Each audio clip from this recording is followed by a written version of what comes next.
श्रीमदानंदतीर्थ भगवत्पादाचार्य गुरुभ्यो नमः। हरि ओम। श्रीमद्वायुहनुमद्भीमध्वान्तर्गत रामकृष्ण वेदव्यासात्मक श्रीलक्ष्मी हयग्रीवाय नमः। हरि ओम। करोतु मम कल्याणं हरिः हयमुखाविदः गुरुश्च मध्वनामामि वरदोऽस्तु निरन्तरम्। आपादमौलिपर्यन्तं गुरूणाम् आकृतिं स्मरेत् तेन विघ्नाः प्रणश्यन्ति सिद्ध्यन्ति च मनोरथाः।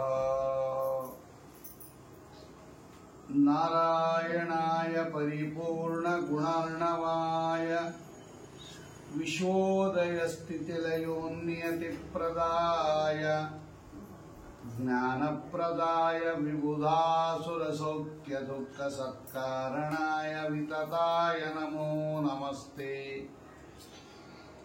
नारायणं सुरगुरुं जगदेकनाथं भक्तप्रियं सकललोकनमस्कृतं च त्रैगुण्यवर्जितमजं विभुमाद्यमीशं वन्दे भवघ्नममरासुरसिद्धवन्द्यम्। द्वैपायनोष्टपुटनिःसृतमप्रमेयं पुण्यं पवित्रमतपापहरं शिवं च यो भारतं समधिगच्छति वाच्यमानं किं तस्य पुष्करजलैः अभिषेचनेन जयति पराशरसूनुः सत्यवती हृदयनन्दनो व्यासः यस्यास्य कमलगलितं वाङ्मयममृतं जगत्पिबति योगोशतं कनकशृङ्गमयं ददाति विप्राय वेदविदुषे बहुविश्रुताय पुण्यां च भारतकथा शृणुयाच्च नित्यं तुल्यं फलं भवति तस्य चैव। नारायणं नमस्कृत्य नरं चैव नरोत्तमं देवीं सरस्वतीं व्यासं ततो जयमुदीरयेत्। स्वस्यस्तु अशेषसतां सन्मङ्गलानि भवन्तु। सम्यक् श्लोकैकश्रवणपठनमात्रेण वक्तुश्च श्रोतॄणां निखिलकलिकृत कल्मषापनोदनपटुतरे धर्माद्यखिलपुरुषार्थप्रदे श्रीमन्महाभारतखिलभागे हरिवंशमहापुराणे अद्य कथा प्रारम्भः। हरिः ओम्। महाभारत ವೇದವ್ಯಾಸರೂಪಿ ಪರಮಾತ್ಮನಿಂದ ರಚಿತವಾಗಿರತಕ್ಕಂತಹ ಶಾಸ್ತ್ರ ಗ್ರಂಥ. ಭಗವಂತನನ್ನ ಬಿಟ್ಟು ಬೇರೆಯವರಿಂದ ರಚನೆ ಮಾಡಕ್ಕಾಗೋದಿಲ್ಲ ಮಹಾಭಾರತವನ್ನ. ಪುಣ್ಯಸ್ಮಾತ್ ಪುಂಡರೀಕಾಕ್ಷಃ ಮಹಾಭಾರತಕೃದ್ಭವೇತ್ ಮಹತ್ವಾದ್ ಭಾರವತ್ವಾಚ್ಚ ಮಹಾಭಾರತಮುಚ್ಯತೆ. ಹೀಗೆ ಗಿಗೀಯಮಾನವಾಗಿರ್ತಕ್ಕಂತಹ 5ನೇ ವೇದ ಅಂತ ಕರೆಸ್ಕೊಳ್ತಕ್ಕಂಥದ್ದು ಮಹಾಭಾರತ. ಈ ಮಹಾಭಾರತದಲ್ಲಿ 18 ಮಹಾಪರ್ವಗಳು, ಅದಲ್ಲದೆ ಉಪಪರ್ವಗಳು ಅಂತ ಇದೆ ಬೇಕಾದಷ್ಟು, ಒಟ್ಟು 100 ಇದೆ. ಅದರಲ್ಲಿ ಕಡೇ 3 ಪರ್ವಕ್ಕೆ ಹರಿವಂಶ ಪರ್ವಗಳು ಅಂತ ಕರೀತಾರೆ.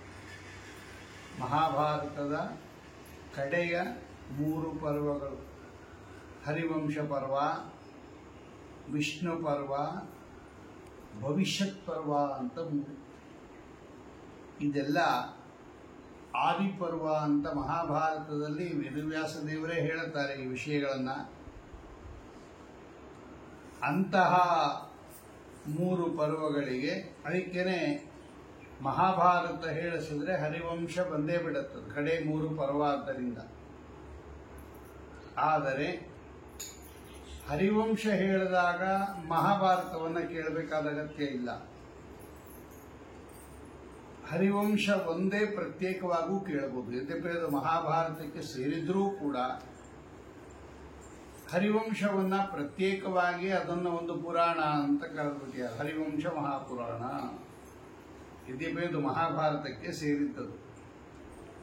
ಯಾವ ರೀತಿಯಲ್ಲಿ ಭಗವದ್ಗೀತೆ ಮಹಾಭಾರತಕ್ಕೆ ಸೇರಿದ್ರೂ ಕೂಡ ಅದನ್ನು ಒಂದು ಪ್ರತ್ಯೇಕ ಗ್ರಂಥ ಅಂತ ಚಿಂತನೆ ಮಾಡಿ ಅದಕ್ಕೆ ಭಾಷ್ಯಾದಿಗಳನ್ನು ಬರೆದಿಯಾರೋ, ಹೇಗೆ ವಿಷ್ಣು ಸಹಸ್ರನಾಮ ಮಹಾಭಾರತಕ್ಕೆ ಸೇರಿದ್ರೂ ಕೂಡ ಅದನ್ನೇ ಒಂದು ಪ್ರತ್ಯೇಕ ಸ್ತೋತ್ರ ಅಂತ ನಾವು ಪಾರಾಯಣ ಮಾಡ್ತೀವೋ, ತದ್ವತ್ ಹರಿವಂಶ ಮಹಾಭಾರತಕ್ಕೆ ಸೇರಿದ್ರೂ ಕೂಡ ಅದನ್ನೇ ಪ್ರತ್ಯೇಕವಾಗಿ ಹೇಳ್ತಕ್ಕಂತಹ ಸಂಪ್ರದಾಯ ಹಿಂದಿನಿಂದ ಬಂದಿರತಕ್ಕಂಥದ್ದು. ಏನಪ್ಪ ಈ ಹರಿವಂಶದ ವೈಶಿಷ್ಟ್ಯ ಅಂದರೆ, ಇದೆಲ್ಲ ಆದಿಪರ್ವ ಅಂತ ಮಹಾಭಾರತದಲ್ಲಿ ಮೊದಲನೇ ಪರ್ವದಲ್ಲಿ ವೇದವ್ಯಾಸ ದೇವರೇ ನಿರೂಪಣೆ ಮಾಡ್ತಾರೆ. ಇದನ್ನೆಲ್ಲ 18 ಪುರಾಣಾನಾಂ ಶ್ರವಣಾತ್ ಯತ್ಫಲಂ ಲಭೇ ತತ್ಫಲಂ ಸಮವಾಪ್ನೋತಿ ವೈಷ್ಣವೋ ನಾತ್ರ ಸಂಶಯ. 18 ಪುರಾಣಗಳ ಶ್ರವಣದಿಂದ ಏನು ಪುಣ್ಯ ಬರ್ತದೆ, ಅಷ್ಟು ಪುಣ್ಯ ಈ ಹರಿವಂಶ ಪುರಾಣ ಶ್ರವಣದಿಂದ ಬರುತ್ತೆ. ವೈಷ್ಣವಂ, ಭಗವಂತನ ಸರ್ವೋತ್ತಮತ್ವವನ್ನ ನಿರೂಪಣೆ ಮಾಡತಕ್ಕಂಥದ್ದು ಅದು. ಇಂತಹ ಉತ್ಕೃಷ್ಟವಾಗಿರ್ತಕ್ಕಂತಹ ಹರಿವಂಶ ಮುಖ್ಯವಾಗಿ ಕೃಷ್ಣಕಥಾ ಭಾಗವತದಲ್ಲಿದ್ದಂಗೆ ಹರಿವಂಶದಲ್ಲೂ ಕೂಡ ಪರಮಾತ್ಮನ ಕಥೆಗೆ ಬಹಳ ಆದ್ಯತೆ ಇದೆ. ಅದು ವಿಷ್ಣು ಪರ್ವ ಮತ್ತು ಭವಿಷ್ಯತ್ ಪರ್ವ 2. ಆದರೆ ಹರಿವಂಶ ಪರ್ವ ಅಂತಕ್ಕಂತಹ ಮೊದಲನೇ ಪರ್ವದಲ್ಲಿ ಅನೇಕ ಸೃಷ್ಟಿ ಪ್ರಾರಂಭದಿಂದ ಹಿಡಿದು ಅನೇಕ ಮಹಾರಾಜರುಗಳ ಕಥಾವನ್ನು ನಿರೂಪಣೆ ಮಾಡಿದ್ದಾರೆ. ಈ ಹರಿವಂಶವನ್ನ ಸಂತಾನ ಪ್ರಾಪ್ತಿಗೋಸ್ಕರವಾಗಿ ಕೇಳಬೇಕು ಅಂತ ಹಿಂದಿನಿಂದ ಬಂದಿರತಕ್ಕಂಥದ್ದು. ನಾನಾ ಕಾರಣಗಳಿಂದ ಸಂತಾನಕ್ಕೆ ಪ್ರತಿಬಂಧಕ ಆದರೆ ಅಶ್ವತ್ಥ ವೃಕ್ಷ ಸೇವಾ, ಹರಿವಂಶ ಮಹಾಪುರಾಣ ಶ್ರವಣ, ಪುತ್ರಕಾಮೇಷ್ಟಿ ಯಾಗ ಇತ್ಯಾದಿಗಳೆಲ್ಲ ಒಂದು ಉಪಾಯವನ್ನು ಹೇಳಿದ್ದಾರೆ ಶಾಸ್ತ್ರದಲ್ಲಿ. ಯಾಕಪ್ಪ ಅಂತ ಹೇಳಿದ್ರೆ, ಈ ಸ್ತ್ರೀಯರಾಗಲಿ ಪುರುಷರಾಗಲಿ ಯಾವುದೋ ಒಂದು ಜನ್ಮದಲ್ಲಿ ಕೆಲವು ಪಾಪಗಳನ್ನು ಮಾಡಿಬಿಟ್ಟಿರ್ತಾರೆ. ಈ ಪಾಪಗಳನ್ನು ದಂಪತಿಗಳಲ್ಲಿ ಯಾರಾದರೂ ಒಬ್ಬರು ಮಾಡಿದ್ರೂ ಕೂಡ ಇವರಿಗೆ ಸಂತಾನ ಪ್ರತಿಬಂಧಕ ಪಾಪಗಳು ಅಂತ ಕರೀತಾರೆ. ಅದಕ್ಕೆ ಕಡೆಯಲ್ಲಿ ಅವರೇ ಬರೀತಾರೆ ಹರಿವಂಶದಲ್ಲಿ ಹೆಂಗಸು ಏನೇನು ಪಾಪ ಮಾಡ್ತಾರೆ, ಪುರುಷ ಏನೇನು ಪಾಪ ಮಾಡಿರ್ತಾನೆ. ನಮ್ಮಲ್ಲಿ ಪ್ರತಿಯೊಂದಕ್ಕೂ ಕೂಡ ತನ್ನದೇ ಆದ ಪಾಪ, ತನ್ನದೇ ಆದ ಪುಣ್ಯ ಇರುತ್ತೆ.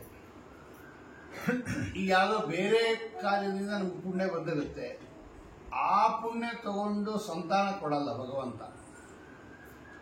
ಸಂತಾನಕ್ಕೋಸ್ಕರನೇ ಒಂದು ಬೇರೆ ಪುಣ್ಯ ಇರುತ್ತೆ.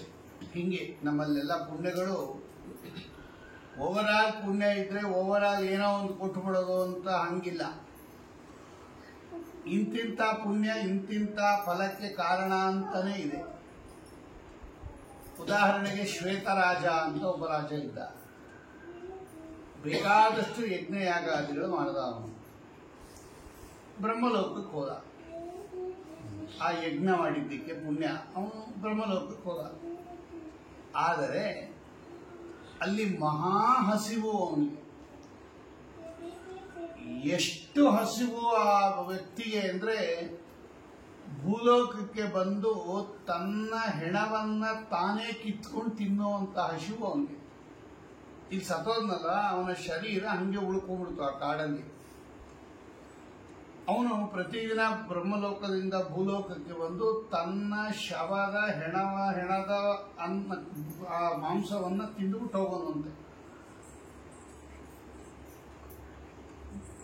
ಯಾಕೆ ಅಂತ ಕೇಳ್ದ. ಇಲ್ಲಿರೋರೆಲ್ಲ ಬ್ರಹ್ಮಲೋಕದಲ್ಲಿ ಆನಂದವಾಗಿದ್ದಾರೆ, ಭೋಜನಾದಿಗಳು ಮಾಡಿಕೊಂಡು ಊಟ ಮಾಡಿಕೊಂಡು, ನನಗ್ಯಾಕೆ ಇಷ್ಟೊಂದು ಹಸಿವಾಗ್ತಾ ಇದೆ, ಇಲ್ಲಿ ಏನು ತಿನ್ನಕ್ಕಾಗಲ್ವಲ್ಲ ಅಂತ ಕೇಳಿದಾಗ ಬ್ರಹ್ಮದೇವರು ಹೇಳುತ್ತಾರೆ, ನೀನು ಯಜ್ಞಯಾಗಾದಿಗಳು ಮಾಡಿ ಬ್ರಹ್ಮಲೋಕಕ್ಕೆ ಬಂದ್ಬಿಟ್ಟಿ, ಆದರೆ ನೀನು ಅನ್ನದಾನ ಮಾಡಲಿಲ್ಲ, ನೀರು ದಾನ ಮಾಡಲಿಲ್ಲ. ಅನ್ನದಾನ ಮಾಡಿಲ್ಲ ಆದ್ದರಿಂದ ಬ್ರಹ್ಮಲೋಕದಲ್ಲಿದ್ರೂ ನಿಂಗೆ ಅನ್ನ ಸಿಗಲ್ಲ. ನೀರು ಕೊಡದೆ ಇದ್ರೆ ನೀ ಬ್ರಹ್ಮಲೋಕದಲ್ಲಿದ್ರೂ ನಿಂಗೆ ನೀರು ಸಿಗಲ್ಲ. ಆದ್ದರಿಂದ ನೀನು ಇವಾಗ ಅಷ್ಟೊಂದು ಹಸಿವಾದ್ರೆ ನಿನ್ನದೇ ದೇಹ ಇದೆ, ಆ ದೇಹವನ್ನ ನೀನು ತಿನ್ಬೋದು, ಮಾಂಸವನ್ನ ನೀನು ಅಲ್ಲಿ ಹೋಗಿ ಮಾಂಸ ತಿನ್ಕೊಂಬ ಅಂತ ಅವನ ಹೆಣದ ಮಾಂಸವನ್ನ ತಿನ್ಕೊಂಡು ಹೋಗೋನು. ಏನು ಮಾಡಬೇಕು ಈ ಹಸಿವೆ ಬಾಯಾರಿಕೆ ಹೋಗಕ್ಕೆ ಅಂತ ಕೇಳಿದಾಗ ಬ್ರಹ್ಮದೇವರು ಹೇಳುತ್ತಾರೆ, ನೋಡು, ರಾಮದೇವರಿಗೆ ಒಂದು ಮಾಲಿಕೆಯನ್ನ, ಒಂದು ಹಾರವನ್ನ ಕೊಟ್ಟುಬಿಡು, ದಾನ ಮಾಡಿಬಿಡು, ಭಗವಂತನಿಗೆ ಸಮರ್ಪಣೆ ಮಾಡಿಬಿಡು, ನಿಂಗೆ ಹಸಿವೆ ಬಾಯಾರಿಕೆ ಎಲ್ಲ ಹೊರಟೋಗುತ್ತೆ.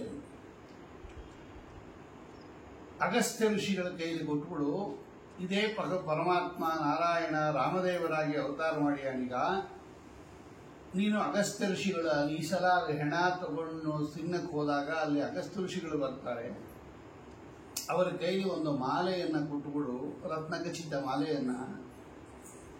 ರಾಮದೇವರು ಬಂದಾಗ ಅಗಸ್ತ್ಯ ಋಷಿಗಳು ನಿನ್ನ ಪರವಾಗಿ ಆ ಮಾಲೆಯನ್ನ ರಾಮದೇವರು ಕೊಡ್ತಾರೆ. ರಾಮದೇವರು ಅದನ್ನು ಧಾರಣೆ ಮಾಡಿದ ತಕ್ಷಣ ನಿನ್ನ ಹಸಿವೆ ಬಾಯಾರಿಕೆ ಎಲ್ಲ ಹೊಟ್ಟೋಗುತ್ತೆ ಅಂತ ಬ್ರಹ್ಮದೇವರು ಹೇಳಿದರು. ಅದರಂತೆ ಶ್ವೇತರಾಜ ಆ ನವರತ್ನ ಖಚಿತ ಮಾಲೆಯನ್ನ ಅಗಸ್ತ್ಯ ಋಷಿಗಳಿಗೆ ಕೊಟ್ಟು, ಈ ಮಾಲೆಯನ್ನ ರಾಮದೇವರಿಗೆ ಕೊಟ್ಟುಬಿಡಿ ಅಂತ ರಾಮದೇವರು ಉತ್ತರಾಖಂಡದಲ್ಲಿ ರಾವಣನನ್ನ ಸಂಹಾರ ಮಾಡಿದ ಮೇಲೆ ಅಗಸ್ತ್ಯ ಋಷಿಗಳ ಆಶ್ರಮಕ್ಕೆ ಬಂದಾಗ ಅಗಸ್ತ್ಯ ಋಷಿಗಳು ಆ ಮಾಲೆಯನ್ನ ಹೇಳಿ ಕೊಡ್ತಾರೆ, ಇದು ಶ್ವೇತರಾಜ ಕೊಟ್ಟಿರ್ತಕ್ಕಂಥದ್ದು ಅಂತ ಹೇಳಿ ಸಮರ್ಪಣೆ ಮಾಡ್ತಾರೆ. ರಾಮದೇವರು ಅದನ್ನು ಧಾರಣೆ ಮಾಡಿದ ತಕ್ಷಣ ಇವನಿಗೆ ಹಸಿವೆ ಬಾಯಾರಿಕೆ ಎಲ್ಲ ಹೋಗುತ್ತೆ ಅಂತ ರಾಮಾಯಣದಲ್ಲಿ ಒಂದು ಕಥೆ ಇದೆ. ಅಂದ್ರೆ ಏನಂತ, ಅನ್ನದಾನ ಮಾಡಿದ್ದೆ ಇದ್ರೆ ಆ ಅನ್ನ ಸಿಗದಿಲ್ಲ. ಯಜ್ಞಯಾಗಾದಿಗಳು ಮಾಡಿದ್ರೆ ಬ್ರಹ್ಮಲೋಕಕ್ಕೆ ಹೋದ ಅಂದ್ರೆ ಪ್ರತಿಯೊಂದಕ್ಕೂ ಕೂಡ ತನ್ನದೇ ಆಗಿರ್ತಕ್ಕಂಥ ಒಂದು ಪುಣ್ಯ ಇರಬೇಕು, ಪಾಪ ಇರಬಾರ್ದು, ಅಡ್ಡಿ ಇರಬಾರ್ದು. ಪಾಪ ಇದ್ರೆ ಅಡ್ಡಿ ಆಗ್ಬಿಡುತ್ತೆ, ಪುಣ್ಯ ಇದ್ರೆ ಸಿಕ್ಬಿಡುತ್ತೆ.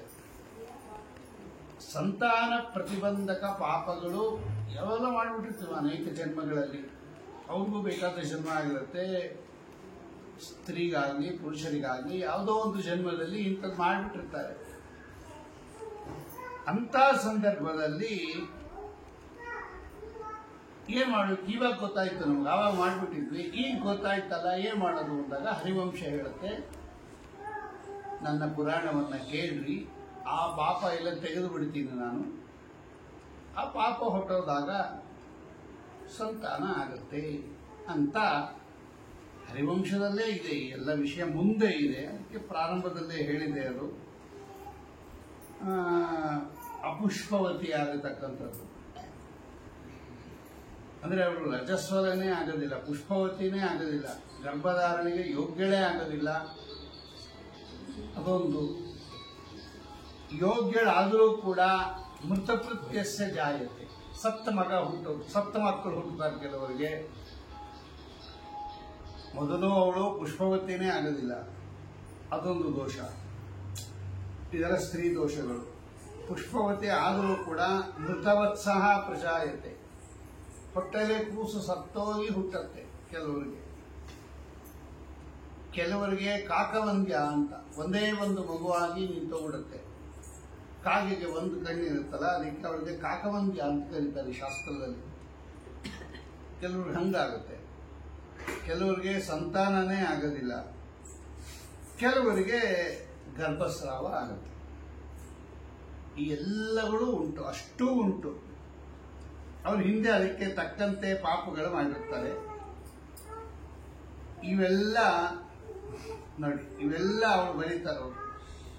ಭವಿಷ್ಯಂತಿ ನರಾರಾಜನ್ ಸತ್ಯಂ ಸತ್ಯಂ ವದಾಮಿ ಸ್ತ್ರೀವಿಶ್ಚ ಪುತ್ರಕಾಮಾಭಿ ಶೋತವ್ಯಂ ವೈಷ್ಣವ ಯಶಃ ಬಾಲಗಾತಿ ಚ ಪುರುಷಂ ಮೃತವತ್ಸಹ ಪ್ರಜಾಯತೆ. ಏನೇನು ತಪ್ಪು ಮಾಡಿದ್ರೆ ಇದೆಲ್ಲ ಆಗತ್ತೆ ಅಂತ ಹರಿವಂಶದಲ್ಲಿ ನಿರೂಪಣೆ ಮಾಡಿದ್ದಾರೆ. ಹರಿವಂಶ ಪುರಾಣ ಹೇಳುತ್ತಂತೆ, ನನ್ನನ್ನು ಕೇಳ್ರಿ, ಈ ಎಲ್ಲ ಪಾಪಗಳು ನೀವೇನಾದರೂ ಮಾಡಿದ್ರೆ ಅದೆಲ್ಲ ಪರಿಹಾರ ಆಗತ್ತೆ. ಹಾಗಾಗಿ ಹಿಂದಿನಿಂದಲೂ ಕೂಡ ಹರಿವಂಶ ಕಥಾಶ್ರವಣ ಸತ್ಸಂತಾನವನ್ನು ತಂದುಕೊಡುತ್ತೆ. ಅಂದ್ರೆ ಏನು, ಅದಕ್ಕೆ ಅಡ್ಡಿಯಾಗಿರ್ತಕ್ಕಂತಹ ಪಾಪಗಳನ್ನು ಪರಿಹಾರ ಮಾಡುತ್ತೆ. ಮೊದಲು ಆಧುನಿಕರು ಪ್ರಶ್ನೆ ಮಾಡ್ತಕ್ಕಂಥದ್ದು, ಯಾಕಂದ್ರೆ ನಿಮಗೆ ಆ ಕಥಾದಲ್ಲಿ ಶ್ರದ್ಧಾ ಬರಲಿ ಅಂತ ಅದನ್ನು ಮೊದಲೇ ಹೇಳ್ಬಿಟ್ಟಿರ್ತೀನಿ. ಹರಿವಂಶ ಕೇಳೋದಕ್ಕೂ ಸಂತಾನ ಆಗೋದಕ್ಕೂ ಏನು ಸಂಬಂಧ ಅಂತ ಯಾರಾದ್ರೂ ಇದ್ರೆ ಇದೇ ಸಂಬಂಧ. ಗೊತ್ತಾಯ್ತಲ್ಲ? ಹರಿವಂಶ ಕಥಾಶ್ರವಣದಿಂದ ಸಂತಾನ ಆಗೋದು ಅಂದ್ರೇನು, ಸಂತಾನಕ್ಕೆ ಅಡ್ಡಿಯಾಗತಕ್ಕಂಥ ಪಾಪಗಳನ್ನ ತೆಗೆದು ಬಿಡುತ್ತದು ಅಷ್ಟೇ. ಆ ಪಾಪ ತೆಗೆದ್ರೆ ಭಗವಂತನ ಅನುಗ್ರಹದಿಂದ ಸಂತಾನ ಆಗುತ್ತೆ. ಆ ಪಾಪಗಳು ತೆಗೆಯೋದಕ್ಕೆ ಹರಿವಂಶ ಮಹಾಪುರಾಣ ಶ್ರವಣವೂ ಒಂದು ಫಲ ಅಥವಾ ಒಂದು ಸಾಧನ. 9 ದಿವಸಗಳು ಕೇಳತಕ್ಕಂಥದ್ದು ಅತ್ಯುತ್ತಮ, 21 ದಿವಸಗಳು ಕೇಳತಕ್ಕಂಥದ್ದು ಮಧ್ಯಮ, 31 ದಿವಸಗಳು ಕೇಳೋದು ಅಧಮ, ಅರ್ಥ ಸಹಿತ ಕೇಳತಕ್ಕಂಥದ್ದು ಉತ್ತಮ, ಅರ್ಥ ಇಲ್ಲದೇನೆ ಬರೀ ಪಾರಾಯಣ ಮಾಡತಕ್ಕಂಥದ್ದು ಮಧ್ಯಮ ಅಂತ ಹೇಳಿ ಈ ಎಲ್ಲ ವಿಷಯಗಳನ್ನ ಆದಿ ಪರ್ವದಲ್ಲಿ ನಿರೂಪಣೆ ಮಾಡಿದ್ದಾರೆ. ಮಹಾಭಾರತದಲ್ಲೇ ಇದೆ ಇದೆಲ್ಲ. ಸಂತಾನಕ್ಕೋಸ್ಕರವಾಗಿ ಹರಿವಂಶ ಕೇಳಬೇಕು ಅಂದ್ರೆ ಅದೊಂದಿಕ್ಕೆ ಅಂತ ತಿಳ್ಕೊಂಡ್ಬಿಡ್ಬೇಡಿ. ಈ ಸಂತಾನ ಇರೋರು ಕೇಳಬೇಕೋ ಬೇಡೋ ಅಂತ ಪ್ರಶ್ನೆ ಬಂದ್ಬಿಡುತ್ತೆ. ಆದರೆ ಹರಿವಂಶ ಕಥಾಶ್ರವಣದಿಂದ ಪಿತೃದೇವತೆಗಳು ಬಹಳ ಪ್ರೀತರಾಗುತ್ತಾರೆ. ಸರ್ವಾನ್ ದಶಪೂರ್ವಾನ್ ದಶಾಪರಾನ್, ಹಿಂದಿನ 10 ಮುಂದಿನ 10 ತಲೆ ಪಿತೃಗಳು ಬಹಳ ಸಂತೋಷ ಪಡ್ತಾರಂತೆ. ಪಿತೃದೇವತೆಗಳ ಅನುಗ್ರಹನೂ ಸಂತಾನಕ್ಕೆ ಕಾರಣ. ಅಂದ್ರೆ ಪಿತೃದೇವತೆಗಳ ಶ್ರಾದ್ದಾದಿಗಳನ್ನ ಯಾರು ಮನೆಯಲ್ಲಿ ಮಾಡುತ್ತಾರೆ ಅವರು ಆ ದೇವತೆಗಳೇನು ಬಂದಿರ್ತಾರೆ, ಪಿತೃದೇವತೆಗಳು, ನಮ್ಮ ತಂದೆ ತಾಯಿಗಳು ಬಂದಿರೋದಿಲ್ಲ. ಆ ಪಿತೃದೇವತೆಗಳು ಬಂದಿರ್ತಾರೆ. ಅವರು ನಾವು ಕೊಟ್ಟಿರ್ತಕ್ಕಂಥದ್ದನ್ನ ತಗೊಂಡೋಗಿ ಅವರು ಎಲ್ಲಿರ್ತಾರೋ ಅದಕ್ಕೆ ತಲುಪಿಸಿರ್ತಾರೆ. ನಮ್ಮ ಸತ್ತ ತಂದೆನೇ ತಂದೆ ತಾಯಿನೇ ಬರಲ್ಲ ಶ್ರಾದ್ದದ ದಿವಸ. ಅವರನ್ನ ಉದ್ದೇಶ ಮಾಡಿ ಬಂದಿರುವ ವಿಶ್ವೇ ದೇವತೆಗಳಿಗೆ, ಪಿತೃದೇವತೆಗಳಿಗೆ ಇದನ್ನ ಕೊಡ್ತೀವಿ, ಇದನ್ನ ತಲುಪಿಸ್ಬಿಡಿ ಅಂತ ಅವ್ರ ಹೆಸರು ಗೋತ್ರ ಎಲ್ಲ ಹೇಳಿ ಇದನ್ನ ಅವ್ರಿಗೆ ತಲುಪಿಸ್ಬಿಡಿ, ಅವ್ರು ಎಲ್ಲಿರ್ತಾರೋ ಅಂತ ಇವರು ಅದನ್ನು ತಗೊಂಡು ತಲುಪಿಸ್ತಾರೆ. ಹಾಗೆ ತಲುಪಿಸೋವಾಗ ಅವರು ಈ ಮಾಡಿದವ್ರಿಗೂ ಕೂಡ ಅನುಗ್ರಹ ಮಾಡಿ ಹೋಗ್ತಾರಂತೆ. ನಿಮ್ಮ ವಂಶ ಅಭಿವೃದ್ಧಿ ಆಗಲಿ, ತುಂಬ ಸಂತೋಷ ಆಯಿತು ನೀವು ಮಾಡಿರ್ತಕ್ಕಂತಹ ಭೋಜನಾದಿಗಳು ತರ್ಪಣಾದಿಗಳಿಂದ ಶ್ರದ್ಧಾಗಳಿಂದ ಅಂತ.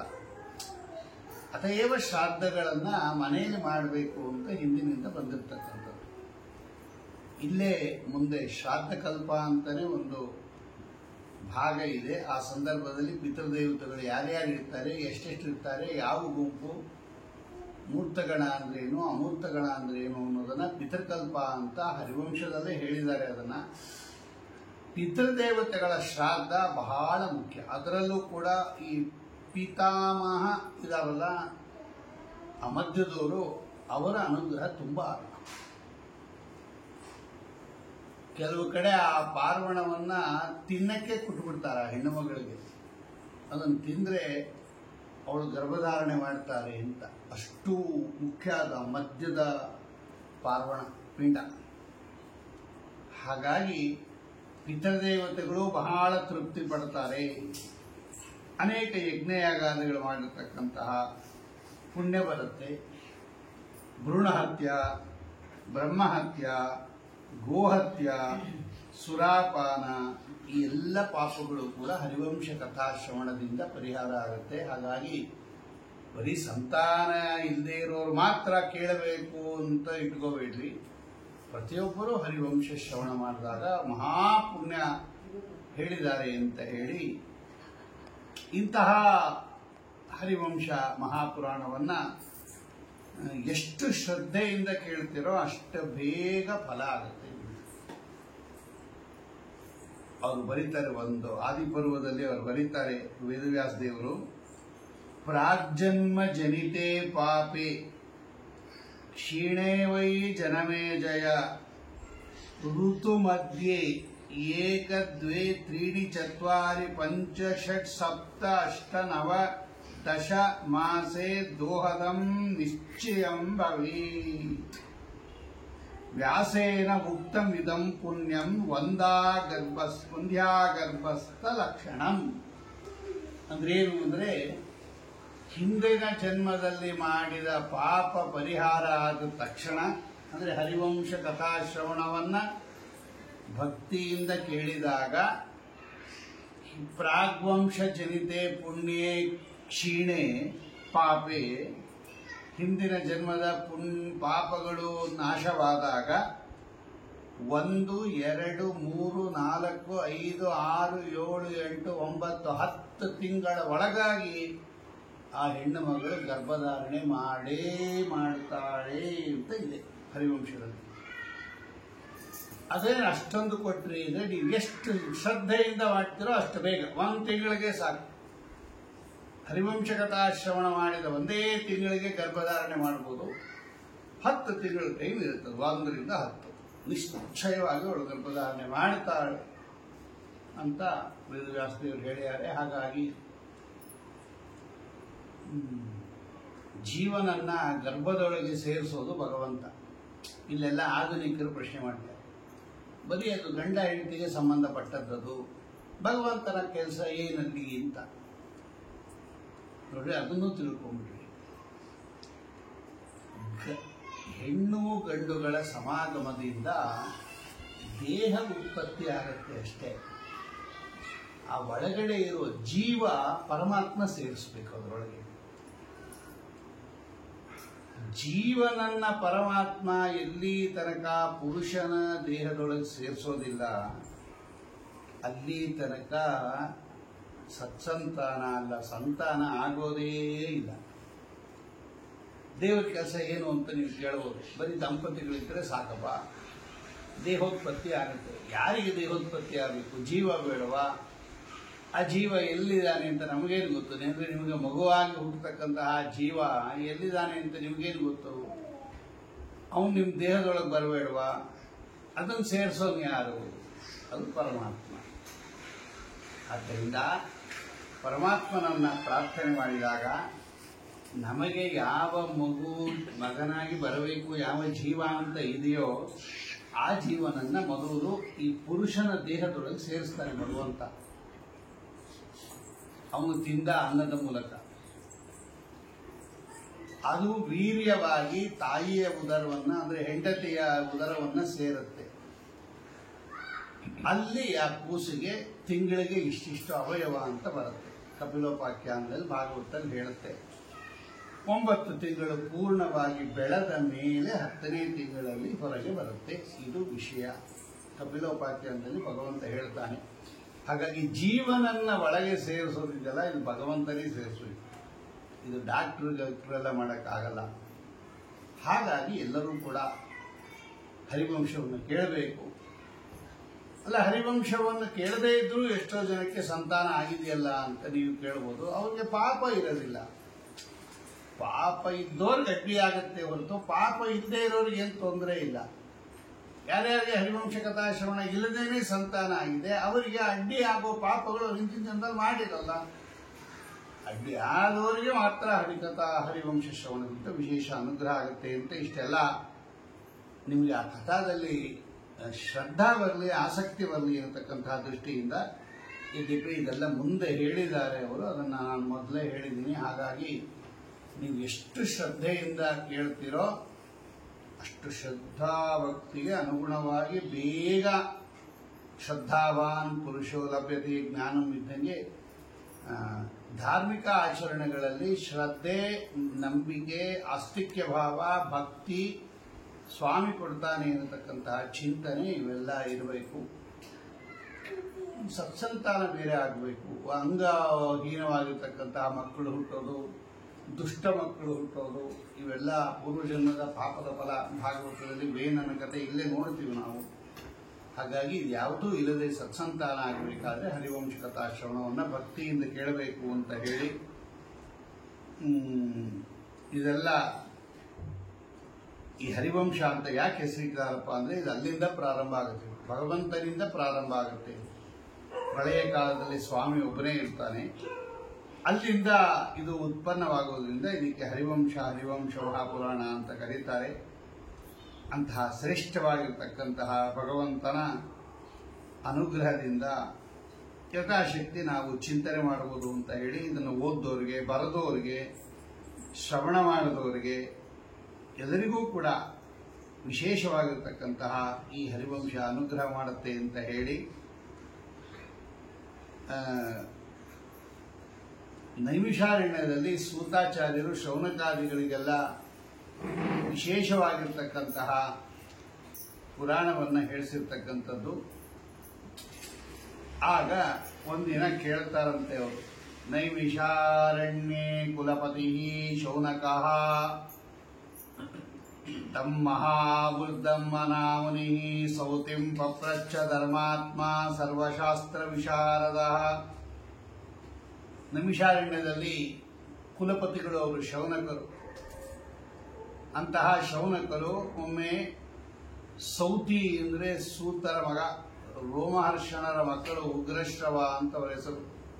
ಅವರನ್ನು ನಮಸ್ಕಾರ ಮಾಡಿ ಕೇಳುತ್ತಾರೆ, ನಮಗೆ ಬೇಕಾದ ಕತೆ ಹೇಳಿದಿರಾ, ನೀವು ದೇವತೆಗಳ ಕತೆ ಹೇಳಿದಿರಾ, ದಾನವರ ಕತೆ ಹೇಳಿದಿರಾ, ಆಮೇಲೆ ಮುನಿಗಳ ಕತೆ ಹೇಳಿದಿರಾ, ಗಂಧರ್ವರ ಕತೆ ಹೇಳಿದಿರಾ, ಸರ್ಪಗಳ ಕತೆ ಹೇಳಿದಿರಾ, ಹಕ್ಕಿಗಳ, ಪಕ್ಷಿಗಳು, ರಾಕ್ಷಸರು, ಸಿದ್ಧರು, ಗುಹ್ಯರು, ಎಲ್ಲ ವಿಚಿತ್ರವಾಗಿರ್ತಕ್ಕಂತಹ ಚರಿತ್ರೆ ಆಖ್ಯಾನ ಕಥೆಗಳನ್ನ ನಮಗೆ ತಿಳಿಸಿದಿರಾ. ಆದರೆ ಅಂಧಕ ಮತ್ತು ವೃಷ್ಣಿ ಅಂತ ಎರಡು ವಂಶ, ಯದು ವಂಶದಲ್ಲಿ ಬರತಕ್ಕಂಥದ್ದು. ಅದೆರಡರ ವಿಸ್ತಾರದ ಬಗ್ಗೆ ನೀವು ನಮ್ಗೆ ಹೇಳಿಲ್ಲ. ಹಾಗಾಗಿ ಅಂಧಕ ವಂಶ ಮತ್ತು ವೃಷ್ಣಿ ವಂಶ ಅಂತ ಎರಡು ವಂಶಗಳ ವಿಸ್ತಾರದ ಕಥೆಯನ್ನ ನಿಮ್ಮಿಂದ ನಾನು ಕೇಳ ಬಯಸ್ತೀನಿ ಅಂತ ಶೌನಕರು ಈ ಸೌತಿ ಅಂದರೆ ಸೂತಾಚಾರ್ಯರ ಮಕ್ಕಳು, ರೋಮಹರ್ಷಣರು, ಅವರ ಮಕ್ಕಳಿಗೆ ಸೌತಿ ಅಂತ ಕರೀತಾರೆ, ಅವರನ್ನು ಕೇಳುತ್ತಾರೆ. ಅವರ ಪ್ರಶ್ನೆಗೆ ಉತ್ತರವಾಗಿ ಆಗ ಉಗ್ರಶ್ರವ ಅನ್ನತಕ್ಕಂತಹ ಸೂತರು ಹೇಳ್ತಾರೆ, ಜನಮೇಜಯೇನ ಯತ್ಪೃಷ್ಟ ಶಿಷ್ಯೋ ವ್ಯಾಸಸ್ಯ ಧರ್ಮವಿತ್ ತತ್ತೇಹಂ ಸಂಪ್ರವಿಕ್ಷಾಮಿ ವೃಷ್ಣೀನಾಂ ವಂಶಮಾಲಿಕಃ ತತ್ರ ಜನ್ಮ ಕುರುಣಾಂ ವೈ ತ್ವಯೋಕ್ತಂ ರೋಮಹರ್ಷಣೇ ನತು ವೃಷ್ಣಿಗ ಅಂಧಕಾನಾಂ ಚ ತದ್ಭವಾನ್ ವಕ್ತುಮರ್ಹತಿ ಅಂತ ಅವ್ರು ಕೇಳಿದ್ರು. ಹೇಳ್ತಾರೆ, ಹಾಗ್ಲಪ್ಪ ನಾನು ಹೇಳ್ತೀನಿ ಆ ಎರಡು ವಂಶದ ಕಥೆಯನ್ನ. ಹಿಂದೆ ಜನಮೇಜಯರಾಜರು ಕೇಳಿದಾಗ ವೇದವ್ಯಾಸ ದೇವರ ಶಿಷ್ಯರಾದ ವೈಶಂಪಾಯನರು ಈ ಕಥೆಯನ್ನ ಹೇಳಿದ್ರು, ಅದನ್ನೇ ನಾನು ನಿಮಗೆ ಹೇಳ್ತೀನಿ ಅಂತ ಹೇಳಿ ಈ ಎರಡು ವಂಶಗಳ ಕಥೆಯನ್ನ ನಿರೂಪಣೆ ಮಾಡಿ ತೋರಿಸ್ತಾರೆ. ನೋಡಿ, ಮೊದಲು ಭಗವಂತ ಒಬ್ಬನೇ ಇದ್ದಿದ್ದು. ಏಕೋ ನಾರಾಯಣ ಆಸೀತ್ ನ ಬ್ರಹ್ಮ ನ ಚ ಶಂಕರ. ಇಡೀ ಜಗತ್ತಿಗೆ ಆದಿ ಪುರುಷ ಭಗವಂತ. ಪ್ರಳಯ ಕಾಲ ವರ್ತಿತ್ವ ಅನ್ನೋದು ಭಗವಂತನ ವಿಶೇಷ ಗುಣ. ಅವನ ನಾಭಿಕಮಲದಿಂದ ಉತ್ಪತ್ತಿ, ಅವನು ಮೊದಲು ಸೃಷ್ಟಿ ಮಾಡಬೇಕು ಅಂತ ಭಗವಂತನಿಗೆ ಇಚ್ಛೆ ಆಯಿತು.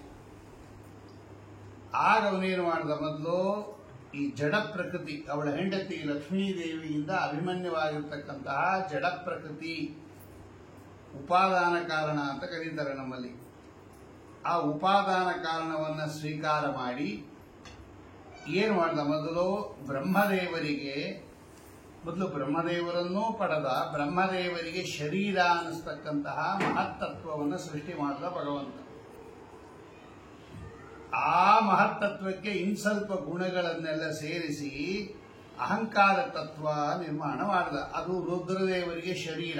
ಅಂದ್ರೆ ರುದ್ರದೇವರ ಶರೀರ ಅಹಂಕಾರ ತತ್ವದಿಂದ ಮಾಡಿದ ಶರೀರ. ಇಲ್ಲೆಲ್ಲ ಉತ್ಪನ್ನ ಮಾಡೋದು ಅಂದ್ರೆ ಶರೀರ ಕೊಡೋದು ಅಂತಾನೆ ಅರ್ಥ. ಯಾಕೆಂದ್ರೆ ಜೀವರುಗಳೆಲ್ಲ ಅನಾದಿ ಕಾಲದಿಂದ ಅನಂತ ಕಾಲದವರೆಗೆ ಇರ್ತಾರೆ, ಅವರಿಗೆ ನಾಶ ಇಲ್ಲ, ಉತ್ಪತ್ತಿ ಇಲ್ಲ. ಬ್ರಹ್ಮದೇವರನ್ನ ಪಡೆದ ಅಂದ್ರೆ ಬ್ರಹ್ಮದೇವರಿಗೆ ಸೃಷ್ಟಿಗೆ ಒಂದು ಶರೀರವನ್ನು ನಿರ್ಮಾಣ ಮಾಡಿಕೊಟ್ಟ ಅಂತ ಅರ್ಥ. ಯಾವುದದು ಬ್ರಹ್ಮದೇವರಿಗೆ ಶರೀರ ಅಂದ್ರೆ ಅದೇ ಮಹತ್ತತ್ವ ಇದೆಯಲ್ಲ, ಅದು ಬ್ರಹ್ಮದೇವರಿಗೆ ಶರೀರ. ಅದಕ್ಕಿಂತ ಸ್ವಲ್ಪ ಕಡಿಮೆ ಗ್ರೇಡಿನ ಶರೀರ ರುದ್ರದೇವರಿಗೆ, ಅದು ಅಹಂಕಾರ ತತ್ವ. ಅದು ಆ ಮಹತ್ತತ್ವಕ್ಕೆ ಸ್ವಲ್ಪ ಗುಣಗಳನ್ನ ಸೇರಿಸ್ತಾರೆ. ಅದು ಶುದ್ಧ ಸಾತ್ವಿಕ ಮಹತ್ತತ್ವ. ಅದಕ್ಕೆ ಸ್ವಲ್ಪ ರಜೋಗುಣ ತಮೋಗುಣವನ್ನು ಬೆರೆಸಿದಾಗ ಅಹಂಕಾರ ತತ್ವ ಆಗುತ್ತೆ. ಅದನ್ನ ರುದ್ರದೇವರ ಶರೀರ ಆಯ್ತದು. ನಮ್ದೆಲ್ಲ ಪಾಂಚಭೌತಿಕ ಶರೀರ ಇದ್ದಂಗೆ ಅವ್ರದ್ದು ಮಹತ್ತತ್ವದಿಂದ ಮಾಡಿದ ಶರೀರ, ಇವ್ರದ್ದು ಅಹಂಕಾರ ತತ್ವದಿಂದ ಮಾಡಿದ ಶರೀರ. ಅವನ್ನೆಲ್ಲ ಮಾಡಿ ಆಮೇಲೆ ಭೂತ ಸೂಕ್ಷ್ಮಗಳು, ನಿಮ್ಗೆಲ್ಲ ಗೊತ್ತಿದೆ. ಅಹಂಕಾರ ತತ್ವವನ್ನ ಮತ್ತೆ ಅದಕ್ಕೆ ಒಂದಷ್ಟು ಗುಣಗಳು ಸೇರಿಸಿದಾಗ ಅದು 3 ಭಾಗ ಆಯ್ತು. ವೈಕಾರಿಕ, ತೈಜಸ, ತಾಮಸ, ಅಹಂಕಾರ ತ್ರೈವಿಧ್ಯ. ಅದರಿಂದ ಏನು ಮಾಡಿದ ಭಗವಂತ, ಈ ದೇವತೆಗಳ ಶರೀರ ಎಲ್ಲ ಈ ವೈಕಾರಿಕ ಶರೀರದಿಂದ ಮಾಡಿದ್ದು, ವೈಕಾರಿಕ ತತ್ವದಿಂದ ಮಾಡಿರ್ತಕ್ಕಂಥ, ವೈಕಾರಿಕ ಅಹಂಕಾರ ತತ್ವದಿಂದ ಮಾಡಿದ್ದು. ದೇವತೆಗಳಿಗೆಲ್ಲ ಇದಾರಲ್ಲ ಬೇರೆ, ಅವ್ರ ಶರೀರ ಎಂತದಪ್ಪ ಅಂದ್ರೆ ವೈಕಾರಿಕ ತೇಜಸ ತಾಮಸ ಅನ್ನೋ ಕಡೆ ವೈಕಾರಿಕ ಅಹಂಕಾರದಿಂದ ಮಾಡಿದ್ದು ಮನಸ್ಸು ಮತ್ತು ದೇವತೆಗಳ ಶರೀರ. ತಾಮಸ ಅಹಂಕಾರದಿಂದ ಮಾಡಿರ್ತಕ್ಕಂಥದ್ದು ಈ ಉತ್ಕೃಷ್ಟವಾಗತಕ್ಕಂಥ ಇಂದ್ರಿಯಗಳು, ತೈಜಸ ಅಹಂಕಾರದಿಂದ ಮಾಡಿದ್ದದ್ದು. ಅದಕ್ಕೆ ತೇಜೋಮಯವಾಗಿರ್ತಕ್ಕಂಥದ್ದು. ತಾಮಸ ಅಹಂಕಾರದಿಂದ ಪಂಚ ತನ್ಮಾತ್ರಗಳು, ಪಂಚಭೂತಗಳನ್ನು ಸೃಷ್ಟಿ ಮಾಡಿದ. ಈ ಎಲ್ಲ ತತ್ವಗಳನ್ನ ಒಟ್ಟುಗೂಡಿಸಿ ಭಗವಂತ ಏನು ಮಾಡಿದ ಅಂದ್ರೆ ರಮಾದೇವಿಯಲ್ಲಿ ಇಟ್ಟ. ಮಮ ಯೋನಿರ್ ಮಹದ್ ಬ್ರಹ್ಮ ತಸ್ಮಿನ್ ಗರ್ಭಂ ದದಾಮ್ಯಹಂ ಅಂತಿದೆ ಭಗವದ್ಗೀತೆಯಲ್ಲಿ. ಅಂದ್ರೆ ಲಕ್ಷ್ಮೀದೇವಿಯ ಒಳಗಡೆ ಇಟ್ಟ ಅದನ್ನ, ಈ ಎಲ್ಲ ತತ್ವಗಳನ್ನ. ಅವಳು ಅದನ್ನ ಪ್ರಸವ ಮಾಡಿದ್ರು. ಹಿರಣ್ಯಮಯವಾದ ಗರ್ಭ, ಅದಕ್ಕೆ ಭಗವಂತನಿಗೆ ಹಿರಣ್ಯ ಗರ್ಭ ಅಂತ ಕರೀತಾರೆ. ಈ ಹಿರಣ್ಯಮಯವಾಗಿರ್ತಕ್ಕಂತಹ ಈ 24 ತತ್ವಗಳ ಗರ್ಭವನ್ನ ಲಕ್ಷ್ಮೀದೇವಿಯಲ್ಲಿ ಆಧಾನ ಮಾಡಿದ. ಮಮ ಯೋನಿರ್ ಮಹದ್ಬ್ರಹ್ಮ ತಸ್ಮಿನ್ ಗರ್ಭಂ ದದಾಮ್ಯಹಂ. ಅವಳು ಅದನ್ನ ಪ್ರಸವ ಮಾಡಿದ್ಲು. ಅವಳು ಅದನ್ನ ನೀರಿನಲ್ಲಿ. ಆಗ ಒಳಗಡೆ ಇರ್ತಕ್ಕಂತಹ ಭಗವಂತ ಏನು ಮಾಡಿದ, ಮೊದಲು ಈ ಉತ್ಕರ್ಷವಾಗಿರ್ತಕ್ಕಂತಹ ನೀರಿನ ಸೃಷ್ಟಿ ಮಾಡಿದ. ಮೊದಲು ಬ್ರಹ್ಮಾಂಡವನ್ನು ಸೃಷ್ಟಿ ಮಾಡಿದ ಈ 24 ತತ್ವಗಳಿಂದ. ಆಮೇಲೆ ನೀರನ್ನು ಸೃಷ್ಟಿ ಮಾಡಿದ. ಅದಕ್ಕೆ ಅವನಿಗೆ ನಾರಾಯಣ ಅಂತ ಹೆಸರು. ಆಪೋ ನಾರಾಯಿತಿ ಪ್ರೋಕ್ತ ಆಪೋ ವೈ ನರಸೂನವಃ ಶಯನಂ ಚಸತಾ ಪೂರ್ವಂ ತೇನ ನಾರಾಯಣ ಸ್ಮೃತ. ನಾರ ಅಂದ್ರೆ ನೀರು ಅಂತ ಸಂಸ್ಕೃತದಲ್ಲಿ ಆಪ. ಅದನ್ನು ಆಶ್ರಯ ಮಾಡಿಕೊಂಡು ಭಗವಂತ 1000 ವರ್ಷಗಳ ಕಾಲ ಶೇಷದೇವರ ಮೇಲೆ ಮಲಗಿದ್ದ. ತಾನೇ ಸೃಷ್ಟಿ ಮಾಡಿದ ನೀರಿನ ಮೇಲೆ ಭಗವಂತ ದೇವತಾ ಮಾನವದಲ್ಲಿ 1000 ವರ್ಷ ಮಲಗಿದ್ದ. ಆ ನೀರಿನಲ್ಲಿ ಮಲಗಿದ್ದರಿಂದ ಭಗವಂತನಿಗೆ ನಾರಾಯಣ ಅಂತ ಕರೀತಾರೆ. ಆಪೋ ನಾರಾಯಿತಿ ಪ್ರೋಕ್ತ. ಅದಕ್ಕೆ ನಾರ ಅಂತ ಹೆಸರು ನೀರಿಗೆ. ಅದನ್ನ ಅಯನ ಆಶ್ರಯ ಮಾಡಿಕೊಂಡು ಮಲಗಿದ್ದರಿಂದ ಭಗವಂತನಿಗೆ ನಾರಾಯಣ ಅಂತ ಕರೀತಾರೆ. ಈ ಅರ್ಥವನ್ನು ಕೂಡ ಶ್ರೀಮದ್ ಆಚಾರ್ಯರು ಸೂತ್ರ ಭಾಷೆಯಲ್ಲಿ ಬರೀತಾರೆ. ಹರಿವಂಶದಲ್ಲಿ ಹಿಂಗ್ ಹೇಳಿದೆ ನಾರಾಯಣ ಶಬ್ದಕ್ಕೆ ಅಂತ. ಅಂತಹ ಉತ್ಕರ್ಷವಾಗಿರ್ತಕ್ಕಂತಹ ಆ ಏನು ಮಾಡಿದ ಭಗವಂತ? ಅಂತಹ ಉತ್ಕೃಷ್ಟವಾಗಿರ್ತಕ್ಕಂತಹ ಸ್ವಾಮಿ ಏನು ಮಾಡಿದ ಅಂದ್ರೆ, ಆ ನೀರಿನಲ್ಲಿ ಈ ಉತ್ಕೃಷ್ಟವಾಗಿರ್ತಕ್ಕಂತಹ ವೀರ್ಯವನ್ನು ಇಟ್ಟಾಗ ಅದು ಹಿರಣ್ಯಮಯವಾಗಿರ್ತಕ್ಕಂತಹ ಬಂಗಾರದಂತೆ ತೇಲ್ತಾ ಇದೆ, ಅಂಡಾಕಾರದಲ್ಲಿ ಇರೋದು. ಅದಕ್ಕೆ ಬ್ರಹ್ಮಾಂಡ ಅಂತ ಕರೀತಾರೆ. ಬ್ರಹ್ಮದೇವರಿಂದ ಅಂದ್ರೆ ಬ್ರಹ್ಮ ಶಬ್ದವಾಚ್ಯನಾದ ಪರಮಾತ್ಮನಿಂದ ಇಡಲ್ಪಟ್ಟ ಅಂಡ, ಅದು ಬ್ರಹ್ಮಾಂಡ. ಮೊಟ್ಟೆ ಆಕಾರದಲ್ಲಿ ಇತ್ತದು, ಹಿಂಗಿಟ್ಟ ಭಗವಂತ. ಅದು ತೇಲ್ತಾ ಇತ್ತು ನೀರಲ್ಲಿ, ಪ್ರಳಯದಲ್ಲಿ ಬೆಳೆಯಿತು. ಎಷ್ಟೋ ದಿವಸ ಆದಮೇಲೆ ಹಿಂಗದು ಓಪನ್ ಆಯಿತು. ಮೊಟ್ಟೆಯಿಂದ ಹೆಂಗೆ ಬರುತ್ತೆ ಪ್ರಾಣಿಗಳು, ಪಕ್ಷಿಗಳು, ಹಂಗೆ ಅದು ಆ ಅಂಡಾಕಾರದಲ್ಲಿದ್ದ ಬ್ರಹ್ಮಾಂಡ ಹಿಂಗೆ ಒಡೆದು ಅದರೊಳಗಿಂದ ಬ್ರಹ್ಮದೇವರು ಬಂದರು. ಅದಕ್ಕೆ ಚತುರ್ಮುಖ ಬ್ರಹ್ಮದೇವರು ಉತ್ಪನ್ನವಾಗಿದ್ದು. ಅಂದರೆ ಬ್ರಹ್ಮದೇವರು ಹುಟ್ಟಿದ ಅಂಡ, ಬ್ರಹ್ಮನಿಂದ ಇಡಲ್ಪಟ್ಟ ಅಂಡ. ಬ್ರಹ್ಮ ಅಂತ ಪರಮಾತ್ಮನಿಗೂ ಹೆಸರು. ಅವನಿಂದ ಇಡಲ್ಪಟ್ಟ ಅಂಡ ಆದ್ದರಿಂದ ಅದು ಬ್ರಹ್ಮಾಂಡ. ಬ್ರಹ್ಮದೇವರು ಹುಟ್ಟಿದ ಅಂಡ ಆದ್ದರಿಂದ ಅದು ಬ್ರಹ್ಮಾಂಡ ಅಂತ ಕರೆಸ್ಕೋತು.